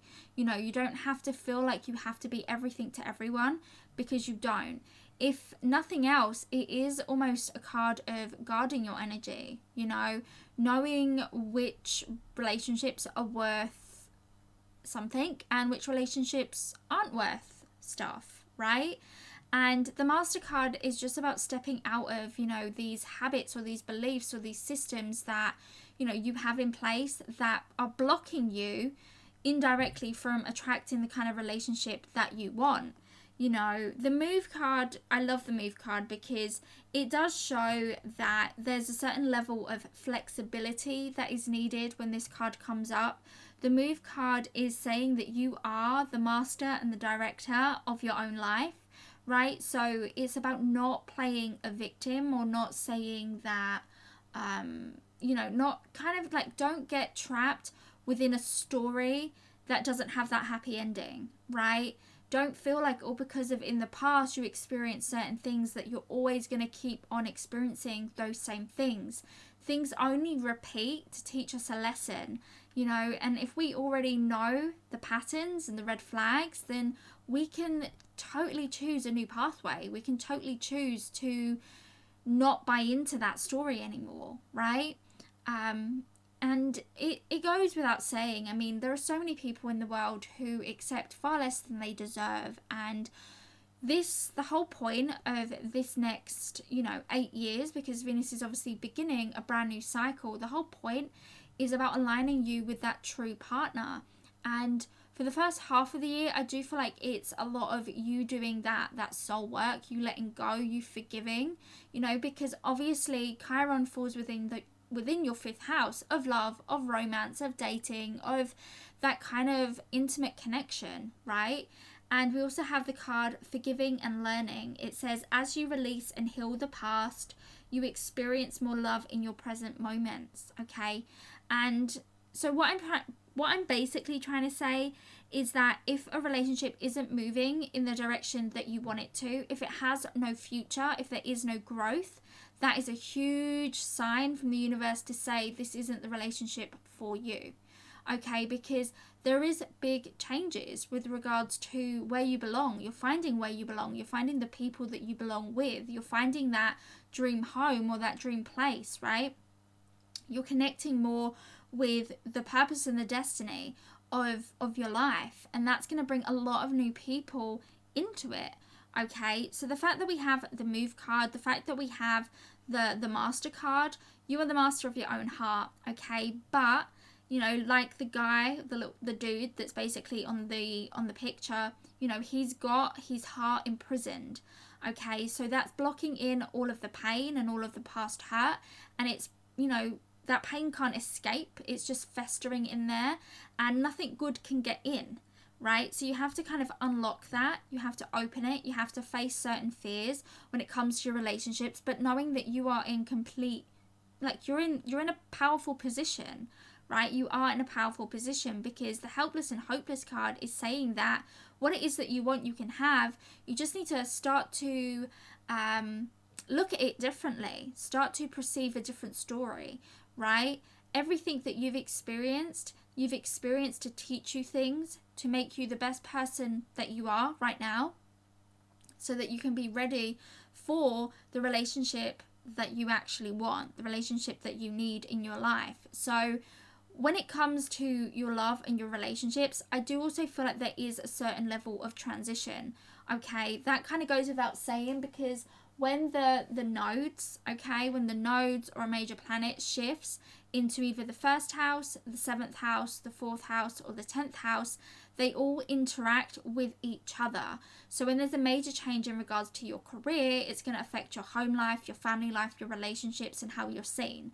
When a major planet moves within the first house, it's going to affect your relationships, your career, and the way that, like, your home life, right? And the way that you're seen, you know. So when you have like the nodes shifting, it really is aligning you to a brand new you. A brand new life is about to unfold for you. And so when it comes to your relationships, there's a potential here for healing. There's a potential here for you to move out of bad relationships, unfulfilling relationships, relationships that aren't balanced and aren't equal. And, you know, you don't have to be everything to everybody. You know, you really don't. You know, I know that you're a Leo. I know that you're ruled by the sun, okay? And you have this natural quality about you that lifts the spirits of everyone around you, right? It's fun, you know, to be around a Leo. It is. And you also have a Sagittarius moon, right? So you're a lot of fun to be around, but you're not responsible for anybody's happiness. You are only responsible for your own happiness. And it's about taking charge of that. In 2020. And we also have the solar plexus, and the solar plexus card is the I can. Okay, it's the I can mantra. It's the it relates to like the pancreas, the glands, you know, hormones, those things. It relates to the adrenals. It's yellow, like you. It's the sun. Okay, so the solar plexus is located it's like just above the navel area and just below the rib cage, and it actually does represent power and vitality and willpower and self-esteem and confidence, you know. So when it comes to your relationships, you're stepping into your power, okay? You're able to direct the story that you want to happen within your relationships, right? You're able to cultivate that new story. You're able to step into more self-love, gaining more confidence in yourself with what you will accept and what you won't accept.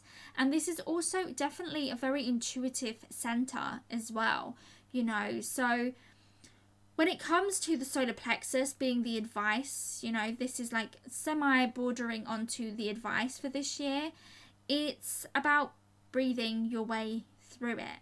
You know, it's about maybe incorporating more yellow into your life.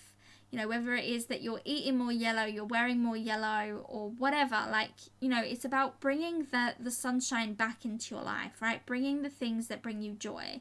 It's the sun, right?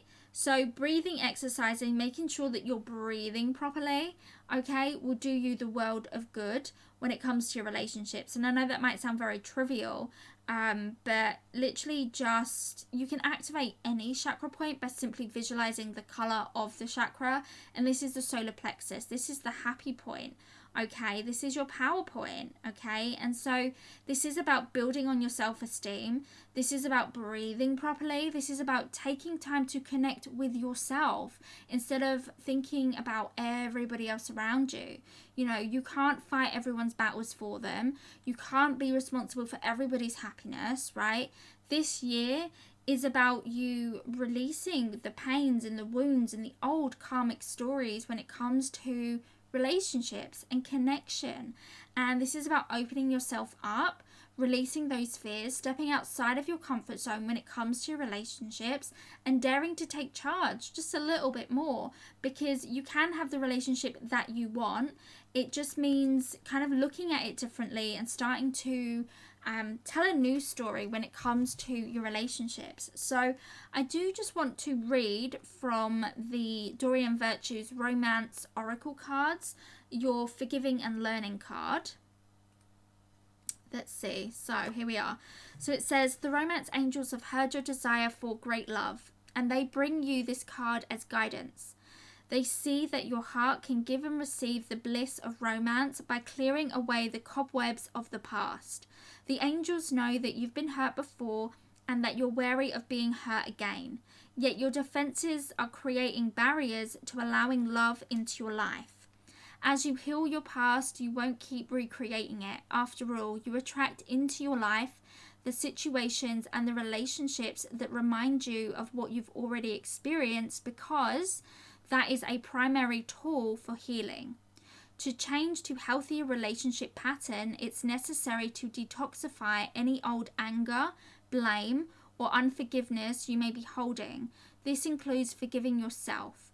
If you call upon the angels and ask them to help you release and heal your past, they'll clear away the heaviness so that your heart can soar with happiness.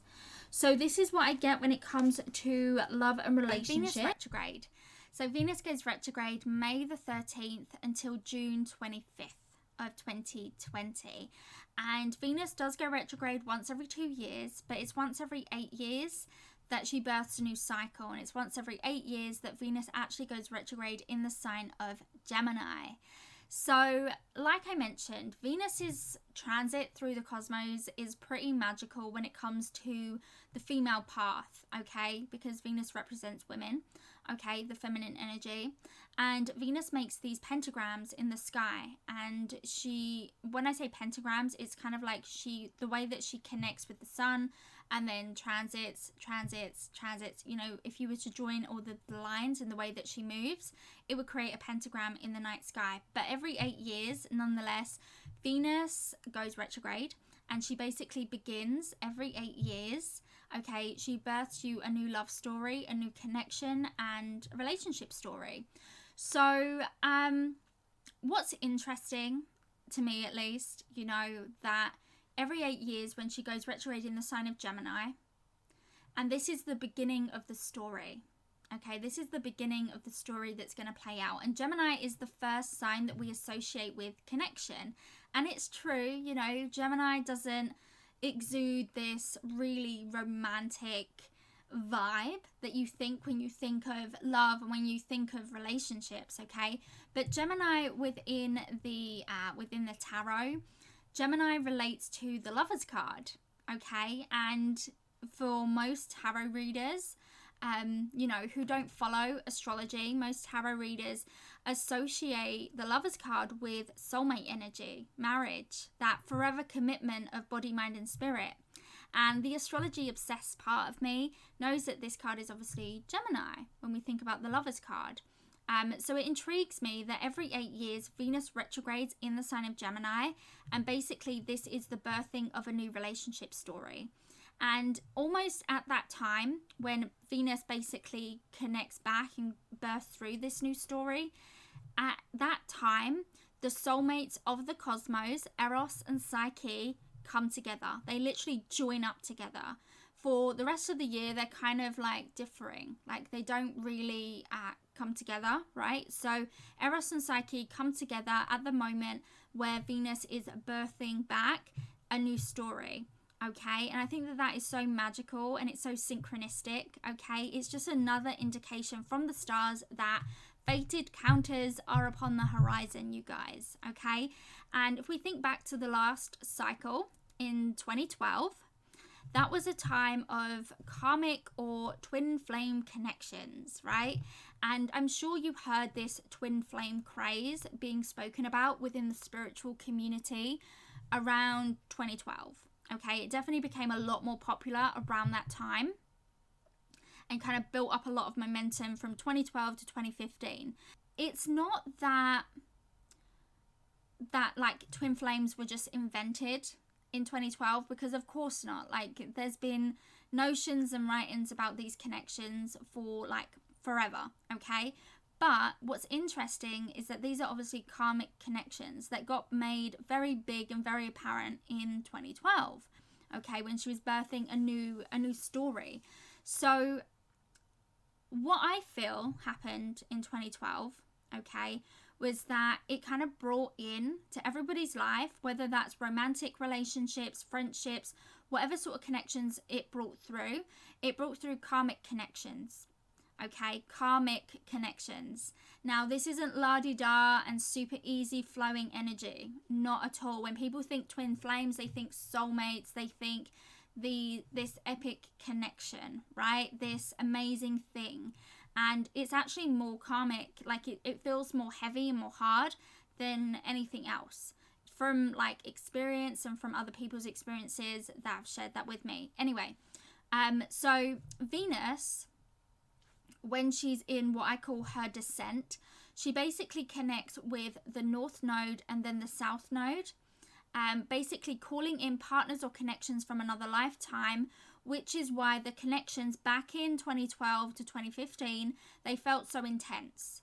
Okay, because she first connected with the North Node and then the South Node before birthing this new thing. So she connected with the South Node last, which is why she brought in past connections, karmic connections, connections from another lifetime, right? Which is why it was so goddamn intense for people's relationships around that time. Okay, and it was basically these connections were to align us, to awaken something within each of us, to heal and to prepare us for basically this transit for 8 years down the line, right? For this something new.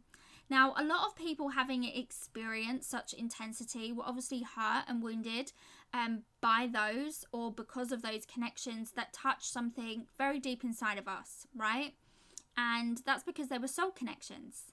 Soul connections awaken things that we can't really, there's no words for. There's no words for it. And probably what happened for many people is those connections unearthed a lot of things. Now, 2012, interesting fact, 2012 was when Tinder was invented. Okay, the app that allowed commitment-free connections, but that was superficial and almost served as a buffer to blockade true connection. Now, I'm not saying that people have not found love on Tinder. Okay, I'm not saying that. You know, there are exceptions to the rule, but it's not the most intimate app ever invented. You know, connection relationships are not supposed to be that way, you know, traditionally speaking. And what it kind of brought through for the collective is it brought a new way of connecting that in the long run created more separation than integration, in my opinion. Now, I said many years ago that the dating culture that we're in with these rapid, fast connecting apps will die out because people do want true intimacy and true connection. And for that, they need to bulldoze the walls and allow the love in, knowing that love or any sort of relationship requires a certain level of vulnerability, and you can't connect and have the love that you want and still have those walls safeguarding you.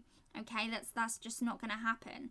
So you see this transit, she actually first connected with the South Node, K2. So basically it's helping you to clear away, to work through any of those loose ends. And then she connects with the North Node, and then she goes retrograde in Gemini, right? She's connecting with the North Node and then she retrogrades in Gemini, which is basically the point in time which is going to be birthing a new story in June of 2020.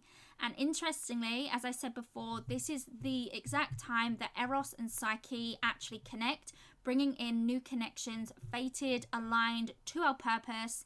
These can be friendships, romantic connections, soul tribes that align with our own growth and our own aims in life. And I truly believe that these connections will be greater than any that came before it. Okay, so Venus goes retrograde in May until June 24th. Okay, and now Venus obviously is going retrograde in your 4th house, Pisces, be it your sun, your moon, your rising. So this could definitely bring about a need to reconsider where you belong and with whom you belong.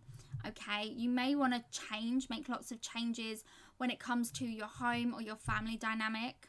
Okay, don't forget the North Node is kind of reinventing this area. It's growing this area for you. It's aligning you to where you're supposed to be, the destiny of this 4th house.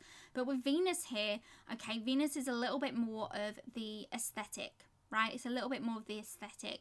It's relationships, it's your values, it's all of this stuff. So you may kind of want to reconnect maybe with past family members or reconnect to your roots in some manner of speaking. You may want to make changes to the home or family dynamics.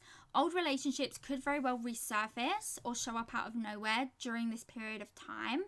It could be a time where you assess how you connect to your family. You might also be looking to move during this time, or renovations, decorating, that sort of a thing. Now, Venus rules your third house of communication, of friendships, like the local environment, the community. And Venus also rules your eighth house of deep thoughts, wounds, traumas, changes, transformations, other people's baggage. It's fears and and I guess like the psychological stuff. It's the buried aspect of life, okay? So what I want you to remember while Venus is retrograde, that any retrograde energy is about turning inward. Okay, it's about planning, it's about preparing, it's about releasing and working your magic internally. It's about setting intention. It is not a time to randomly spring into action and make lots of changes. You have to await until Venus turns direct to do that. I promise, because I've known people over the years who do things during a retrograde and then they regret them when Venus has gone direct, unless this is something that has been long in the works and something that has been thought about for months before the retrograde even took place, okay? So if you want to move, take this time to look around, window shop, okay? Get ideas. You can go visit these places and see these things and get a feel for the energy, right? If you want to decorate, again, be on the lookout, be on the lookout. Don't just see one thing and then jump on it. Shop around, right? This is a time to window shop, to gather ideas, to just think about things, right? Try not to initiate if this is brought on randomly, okay? If you are definitely if you're well planned and prepared, like I said, months prior to the retrograde, then I would actually say expect things to not go to plan, right? There's going to be hiccups during a retrograde. There's going to be delays.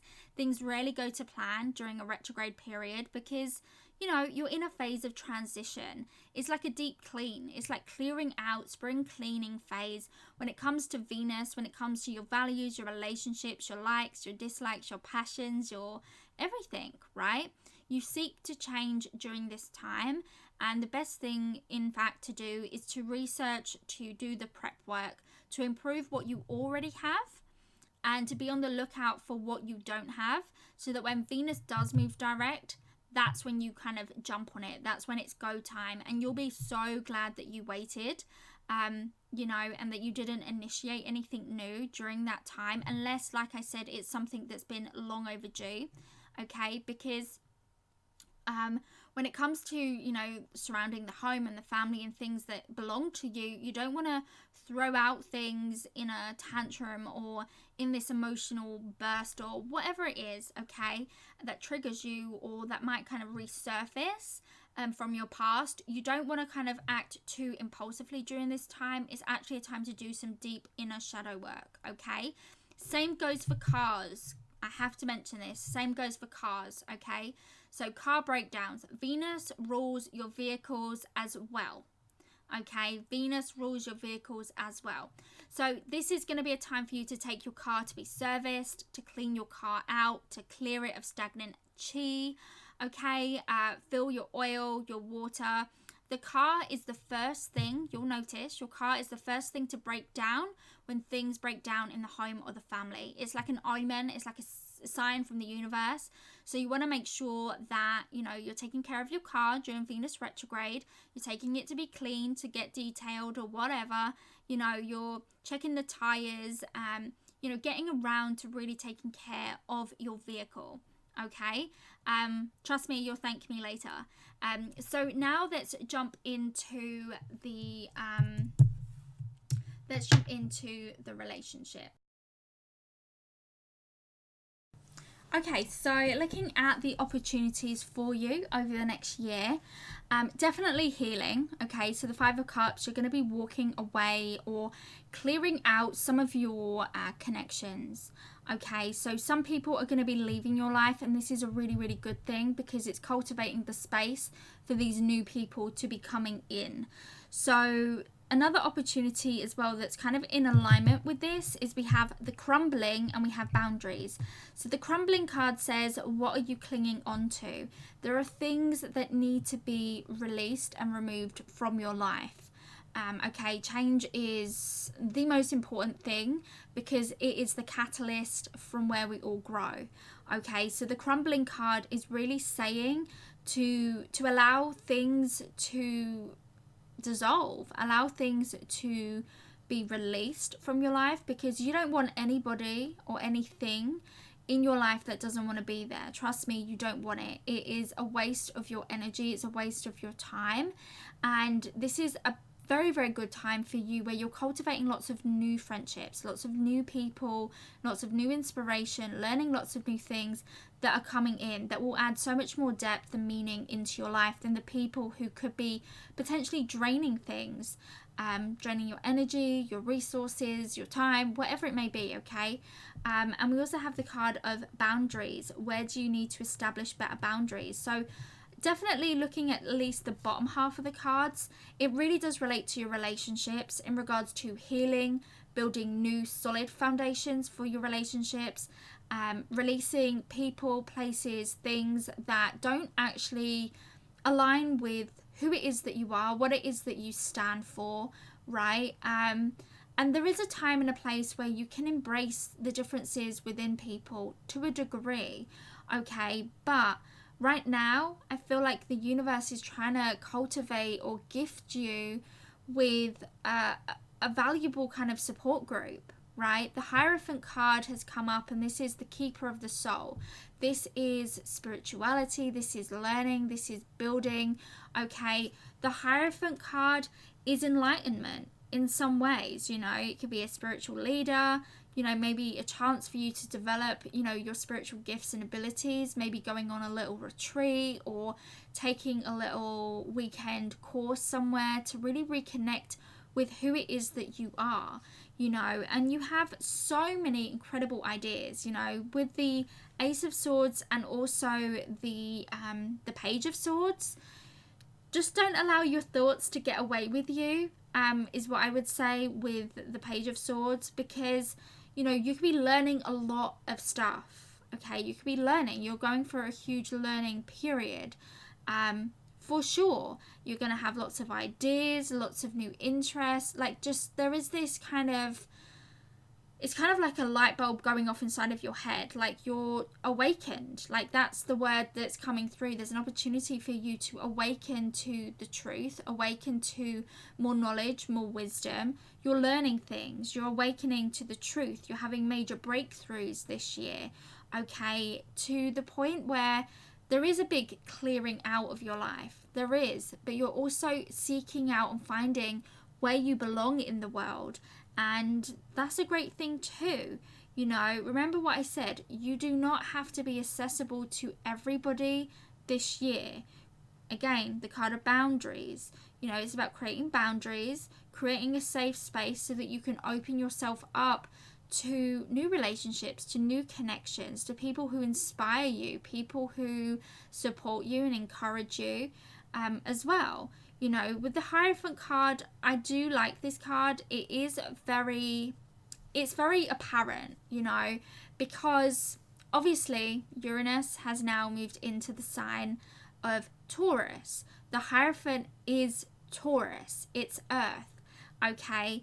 And, you know, this is why this deck of cards is so relevant for right now in my life and everybody's life, because the traditions are being reformed, okay? The traditions that we have, the way in which we relate to the world, the way in which we do life is shifting and changing.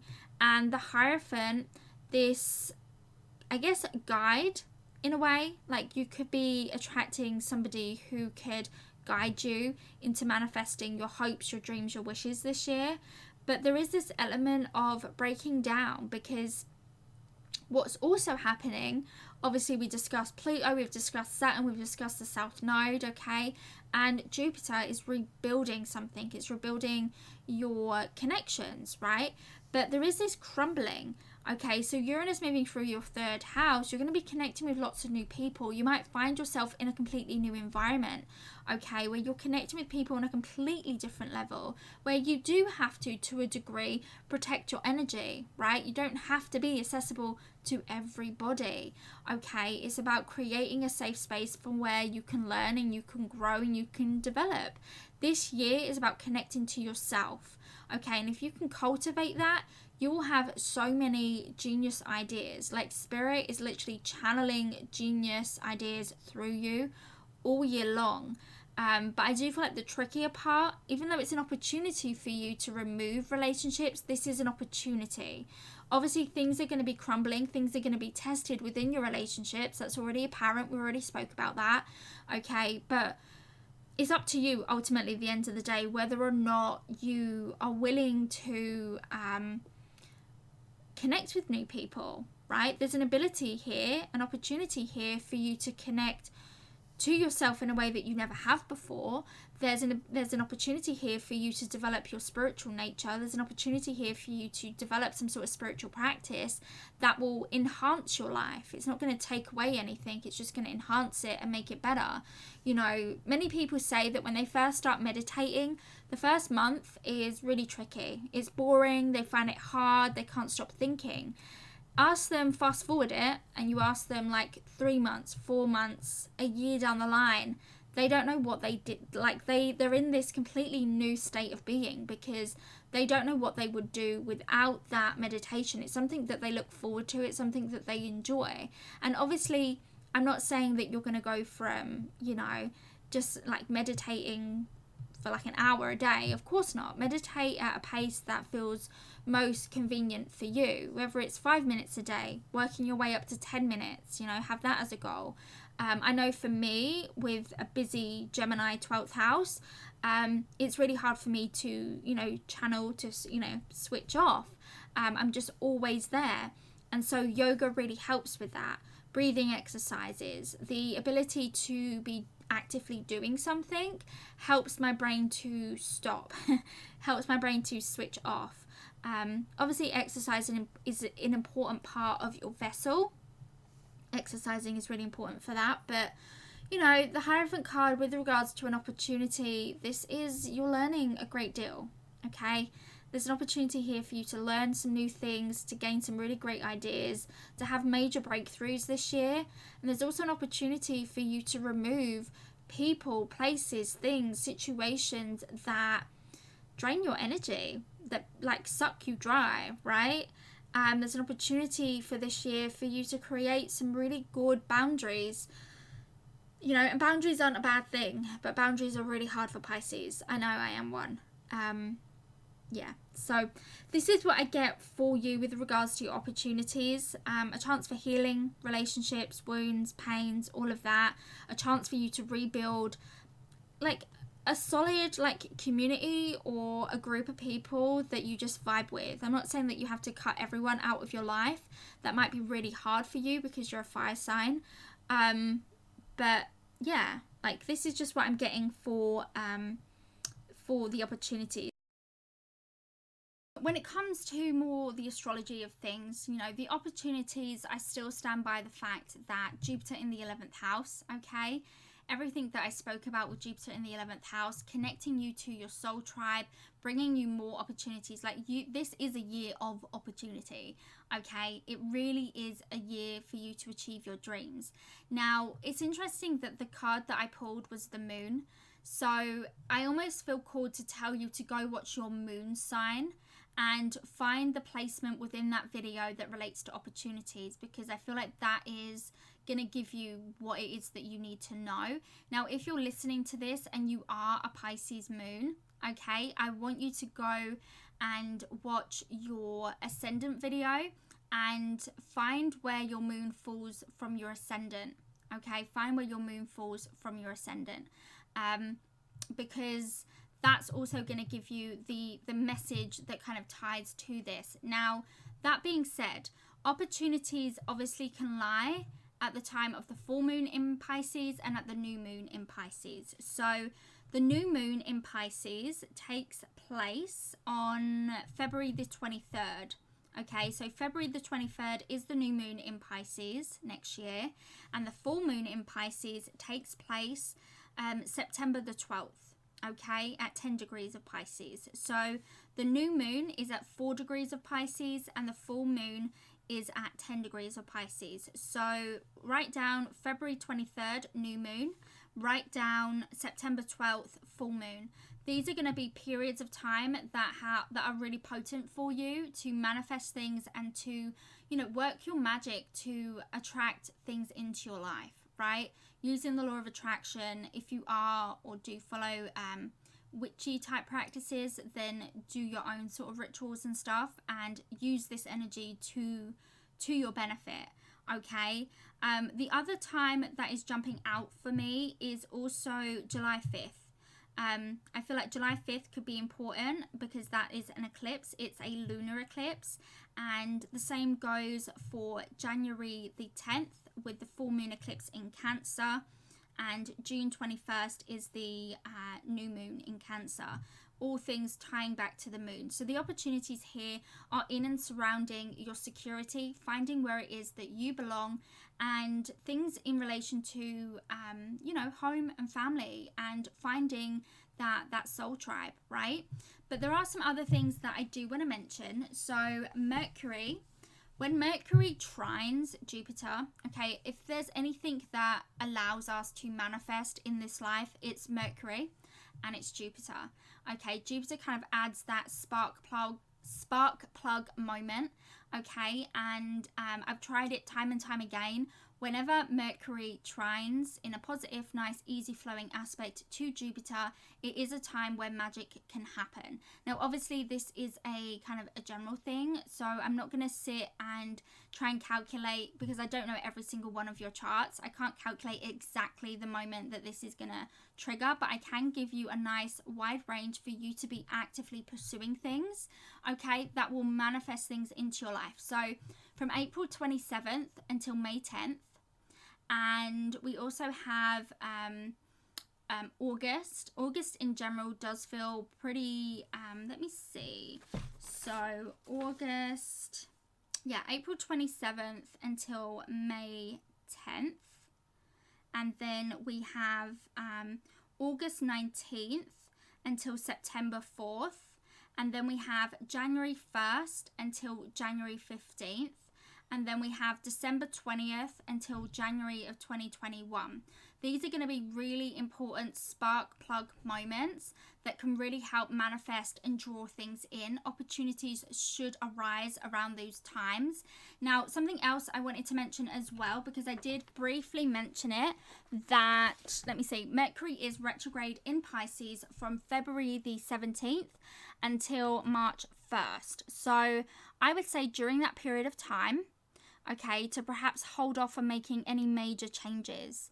It is a great time for you to set intentions, to work your magic, to reflect, to plan, to prepare, to do your research during this time. Okay, but during February 17th to March 1st, do expect some delays with projects and plans, okay? You could find yourself forgetting things, being a little bit more forgetful. You can find yourself feeling a little bit more spaced out, and so setting multiple alarms and reminders, okay, is going to be key for you. Technology could fail you, so make sure that if you need to be up or be at a place that you're allowing plenty of time to get there, because like I said, technology can fail during that period of time. It's going to influence you more because obviously you're a Pisces, and that's when Mercury is going retrograde in the sign of Pisces. So, and as well, people could also be really confused by you over that period of time. People might not receive your messages or hear them clearly at the time. So I guess in general, it's about slowing down, right? Mercury going retrograde, it's about slowing down. It's about setting aside more time to get from point A to point B, setting aside more time to get ready in the mornings. Mercury wants you to slow down. It's about revisiting and replanning out and organizing your life, right? Organizing your life, your health, your well-being, the direction that you want to go in, right? And you could also receive messages that are meant for somebody else, okay? That's also something that can happen, and it's definitely a time for you to reorganize yourself. It's not the greatest time to initiate new things, so try not to initiate new styles or new haircuts or color changes, okay? But it is the perfect time to get around to the things that you've been putting off. So my advice for that period is to set intentions, okay, for the things that you wish to manifest in your life. It's creating a plan of action. Creating the plan, not taking the action yet. It's just putting the intentions out there into the universe, and the action part will come later on when Mercury goes direct, okay? And then your let's see, so as well we can look to Fortuna. So Fortuna brings luck, the asteroid, and it will be in your 11th house from January, pretty much all of January into or up to February the 18th. Okay, so that is a really lucky period of time to be on the lookout for stuff then.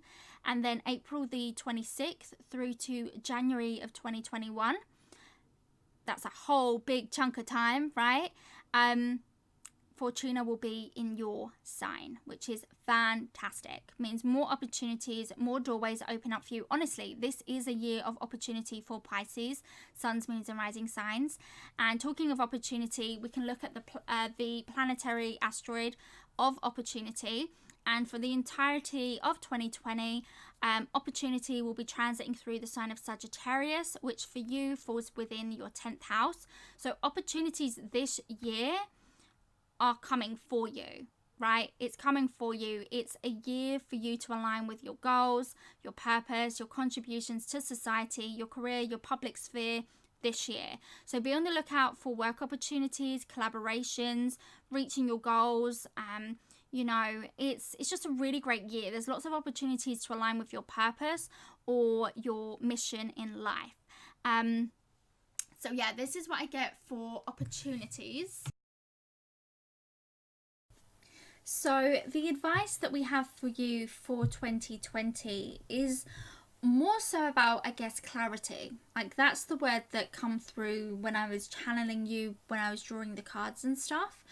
And clarity is a hard thing to do, right? Especially when you're going through a purging and a releasing kind of phase. There's a lot of things that are changing, with the North Node moving into the 4th house. The 4th house is your foundational point. It's the structure point in which everything else kind of stands up upon, right? It's the foundations, and that's kind of being shooken up. It's being changed. It's aligning more so with your purpose and your destined direction. And so I definitely feel like when it comes to, when I'm saying clarity, it's just important that you're clear about what it is that you truly, truly want your life to be. Where do you dream of living? What is your dream job? What does your dream relationship look like? Do you have children? There's all of these things. It's about getting very clear on the do's and the don'ts of what you want, and then assessing your life accordingly with regards to, okay, does this person fit that? Does this person fit that? Is this where I want to be? Is this not where I want to be? Because the advice here is that, you're awakening to a new thought process. Your beliefs might be slightly shifting. The way in which you view things is slightly shifting. You're becoming a little bit more open-minded. And I definitely feel like with the Ace of Swords, the advice here is to break through limiting beliefs. Break through the things that you feel like you can't have, because you can have it. The only limitations in life are the ones that we put on ourselves. And so we also have the 4 of Swords and we have the 10 of Swords. So these cards to me signal a time of healing, a time of rest, a time of just connecting to yourself, connecting to yourself and nurturing who it is that you are, focusing more on you as opposed to everybody else, right? It's about coming back to you, because things are going to be, like, we have the card of the crumbling again. It's come up. It says, what are you clinging to, right? So the advice here is about a release, to allow the things that are not strong, allow the things that don't have a place in your future to just be evicted. Allow those things to be released, right? Because Pluto has been working since 2008 in that 11th house, right? And I mean, even if we think about it from your sun sign, it's 1, 2, 3, 4, 5, 6, right? So the 6th could also relate to your everyday lifestyle, your habits, your routines, your work in the world, right? So Pluto, let's talk about Pluto first. So Pluto has been clearing, shaking things up, unearthing things, right? Saturn comes in and he's putting, at least now, because he's in his final time period, okay, in 2021, he's moving in to your 12th house, okay? So what's happening right now is Saturn wants to make sure that you have a support system. Saturn wants to make sure that you're clear on what your hopes, your dreams, your wishes are, on what it is that you believe, what it is that you stand for, and making sure that that is reflected in your environments, that is reflected in and with the people that you connect to, the people that you work with, so on and so forth, right? So I definitely feel like, you know, things are breaking down in a way for you to now, 2020, to rebuild. But this is a slow process, right? Because when you're building anything, it's the foundations, okay, that take like 10 times longer. I mean, I might be exaggerating that a little bit, but the foundations of any building take a lot longer than the building of the thing itself. And so this is kind of where you're at. You're establishing these new foundations in your life. And so it's about connecting to your heart with what it is that you truly, truly, truly want your life to be. It's about walking away from people and places and things that just don't serve you, right? We all have scars. We've all gone through certain trials and tribulations that have made us who we are.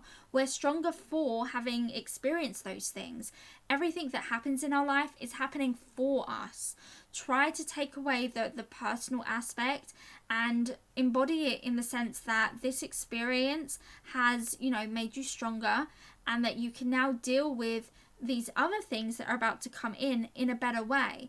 It's not about kind of, you know, walking around, like usually when we look at like the Ten of Swords, okay, for example, the Ten of Swords in the traditional Rider-Waite Tarot deck is this guy on the floor with hundreds of swords, well, 10 swords stabbed all over his body, right? There's blood everywhere. And so this is like symbolic of being stabbed in the back. Okay, true friendships are the only friendships that will remain.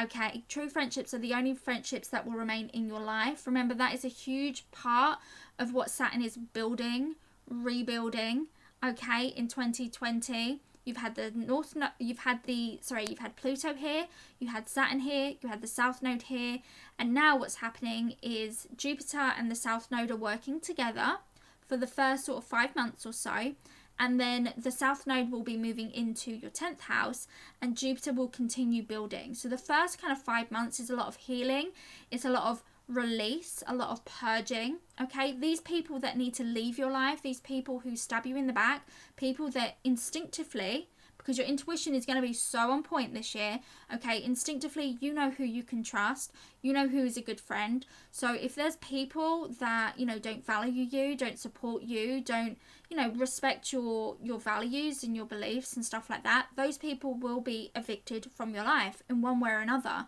Whether the universe makes you incredibly uncomfortable to the point of you cutting the ties, or some other situation to occur, right? So the Ten of Swords is about walking away from limiting beliefs, people, places, things that don't support your vision for the future. And I definitely feel like 2020, you know, with regards to the advice, take this time to really heal yourself. Don't be so quick to rush into the next thing, right? This is a breakthrough moment. This is about clarity. This is about setting the intention for what you want to build. This year, there are going to be breakthroughs. There are going to be sparks of inspiration and all of these great things. But the advice here is about clearing your mind of negative thoughts, limiting beliefs, to really start to promote and to enhance this new story, okay? Be mindful of the stories that you tell yourself, you know. What is, you know, what is the story of Dalia? Like, what is the story that you tell yourself about yourself, right? And is is and are those stories in alignment to your dreams, your goals, your ambitions? Or do you kind of sabotage yourself mentally? Because we all do it. We all have these two wolves that live inside of us. One is light and one is dark. And the trick is to find the balance. The trick is to feed both wolves equally. Okay, nobody is a perfect angel, nobody is a monster.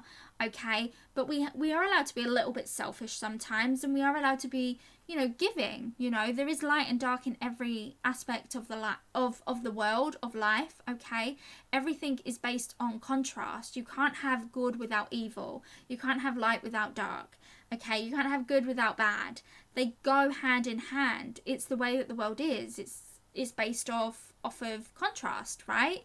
And the trick is to find the happy medium, to find the even ground. You don't want to starve the bad wolf, you know, and give everything to the good wolf, because that bad wolf is the wolf that you need when you need courage, when you need that kind of, you know, because he's going to protect you, whereas the light wolf might not want to hurt anybody or do anything, right? So they end up getting hurt.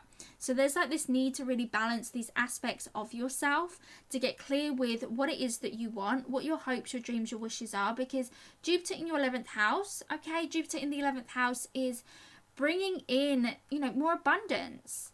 Okay, it is bringing in more abundance. It is helping you to establish and to rebuild something for yourself. Okay, we also have the two angel cards.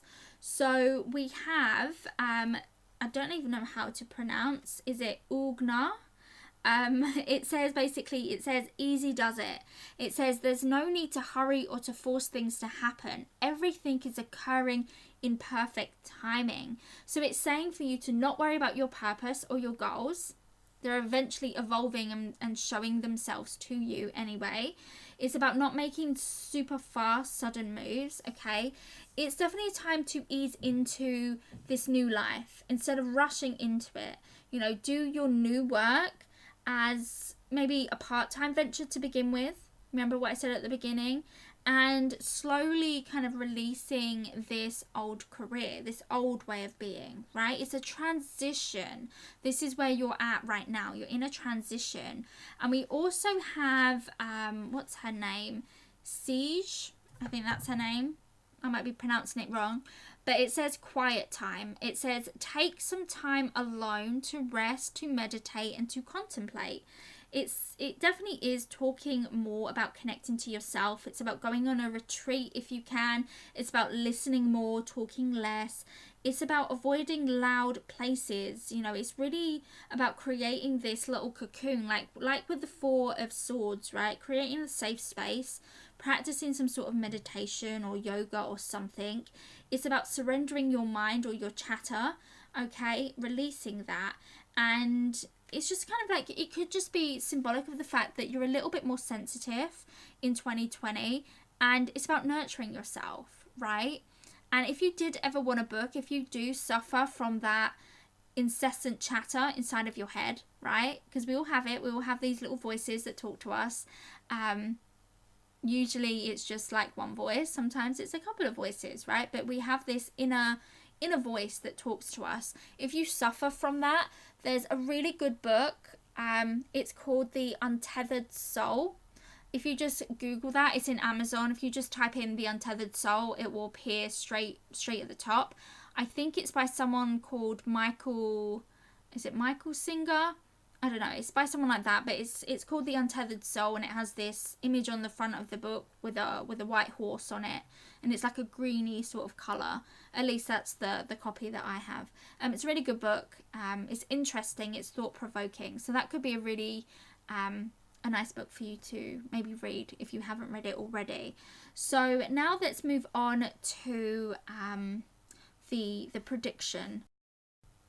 So the prediction cards that we pulled for you for 2020 are the Page of Cups, the Wheel of Fortune. We also have the Four of Swords again, and then we have the High Priestess. So obviously the two central cards here are the Wheel of Fortune and the High Priestess. So the Wheel of Fortune is all about changes. Okay, it's the kinds of change that are so kind of, I mean, it's the card of fate, it's the card of destiny. Okay, the Wheel of Fortune comes up when you either move, where you're traveling, be it you relocate, you gain a promotion, or it's these big significant events, usually when the Wheel of Fortune comes up, that change everything. Something that you thought was fixed suddenly becomes unfixed, and it creates this sense of change and uncertainty to a certain degree. But the High Priestess is basically telling you that this is a spiritual awakening. You're going through a huge shift and a huge change, okay? When it comes to your career, when it comes to who you are, when it comes to embracing aspects and elements of yourself that maybe you have neglected in past years, because the High Priestess is about connecting to your spirit, okay, connecting to your guides, your ancestors, the divine, whatever you want to label it, because 2020 is a year where you're being divinely guided.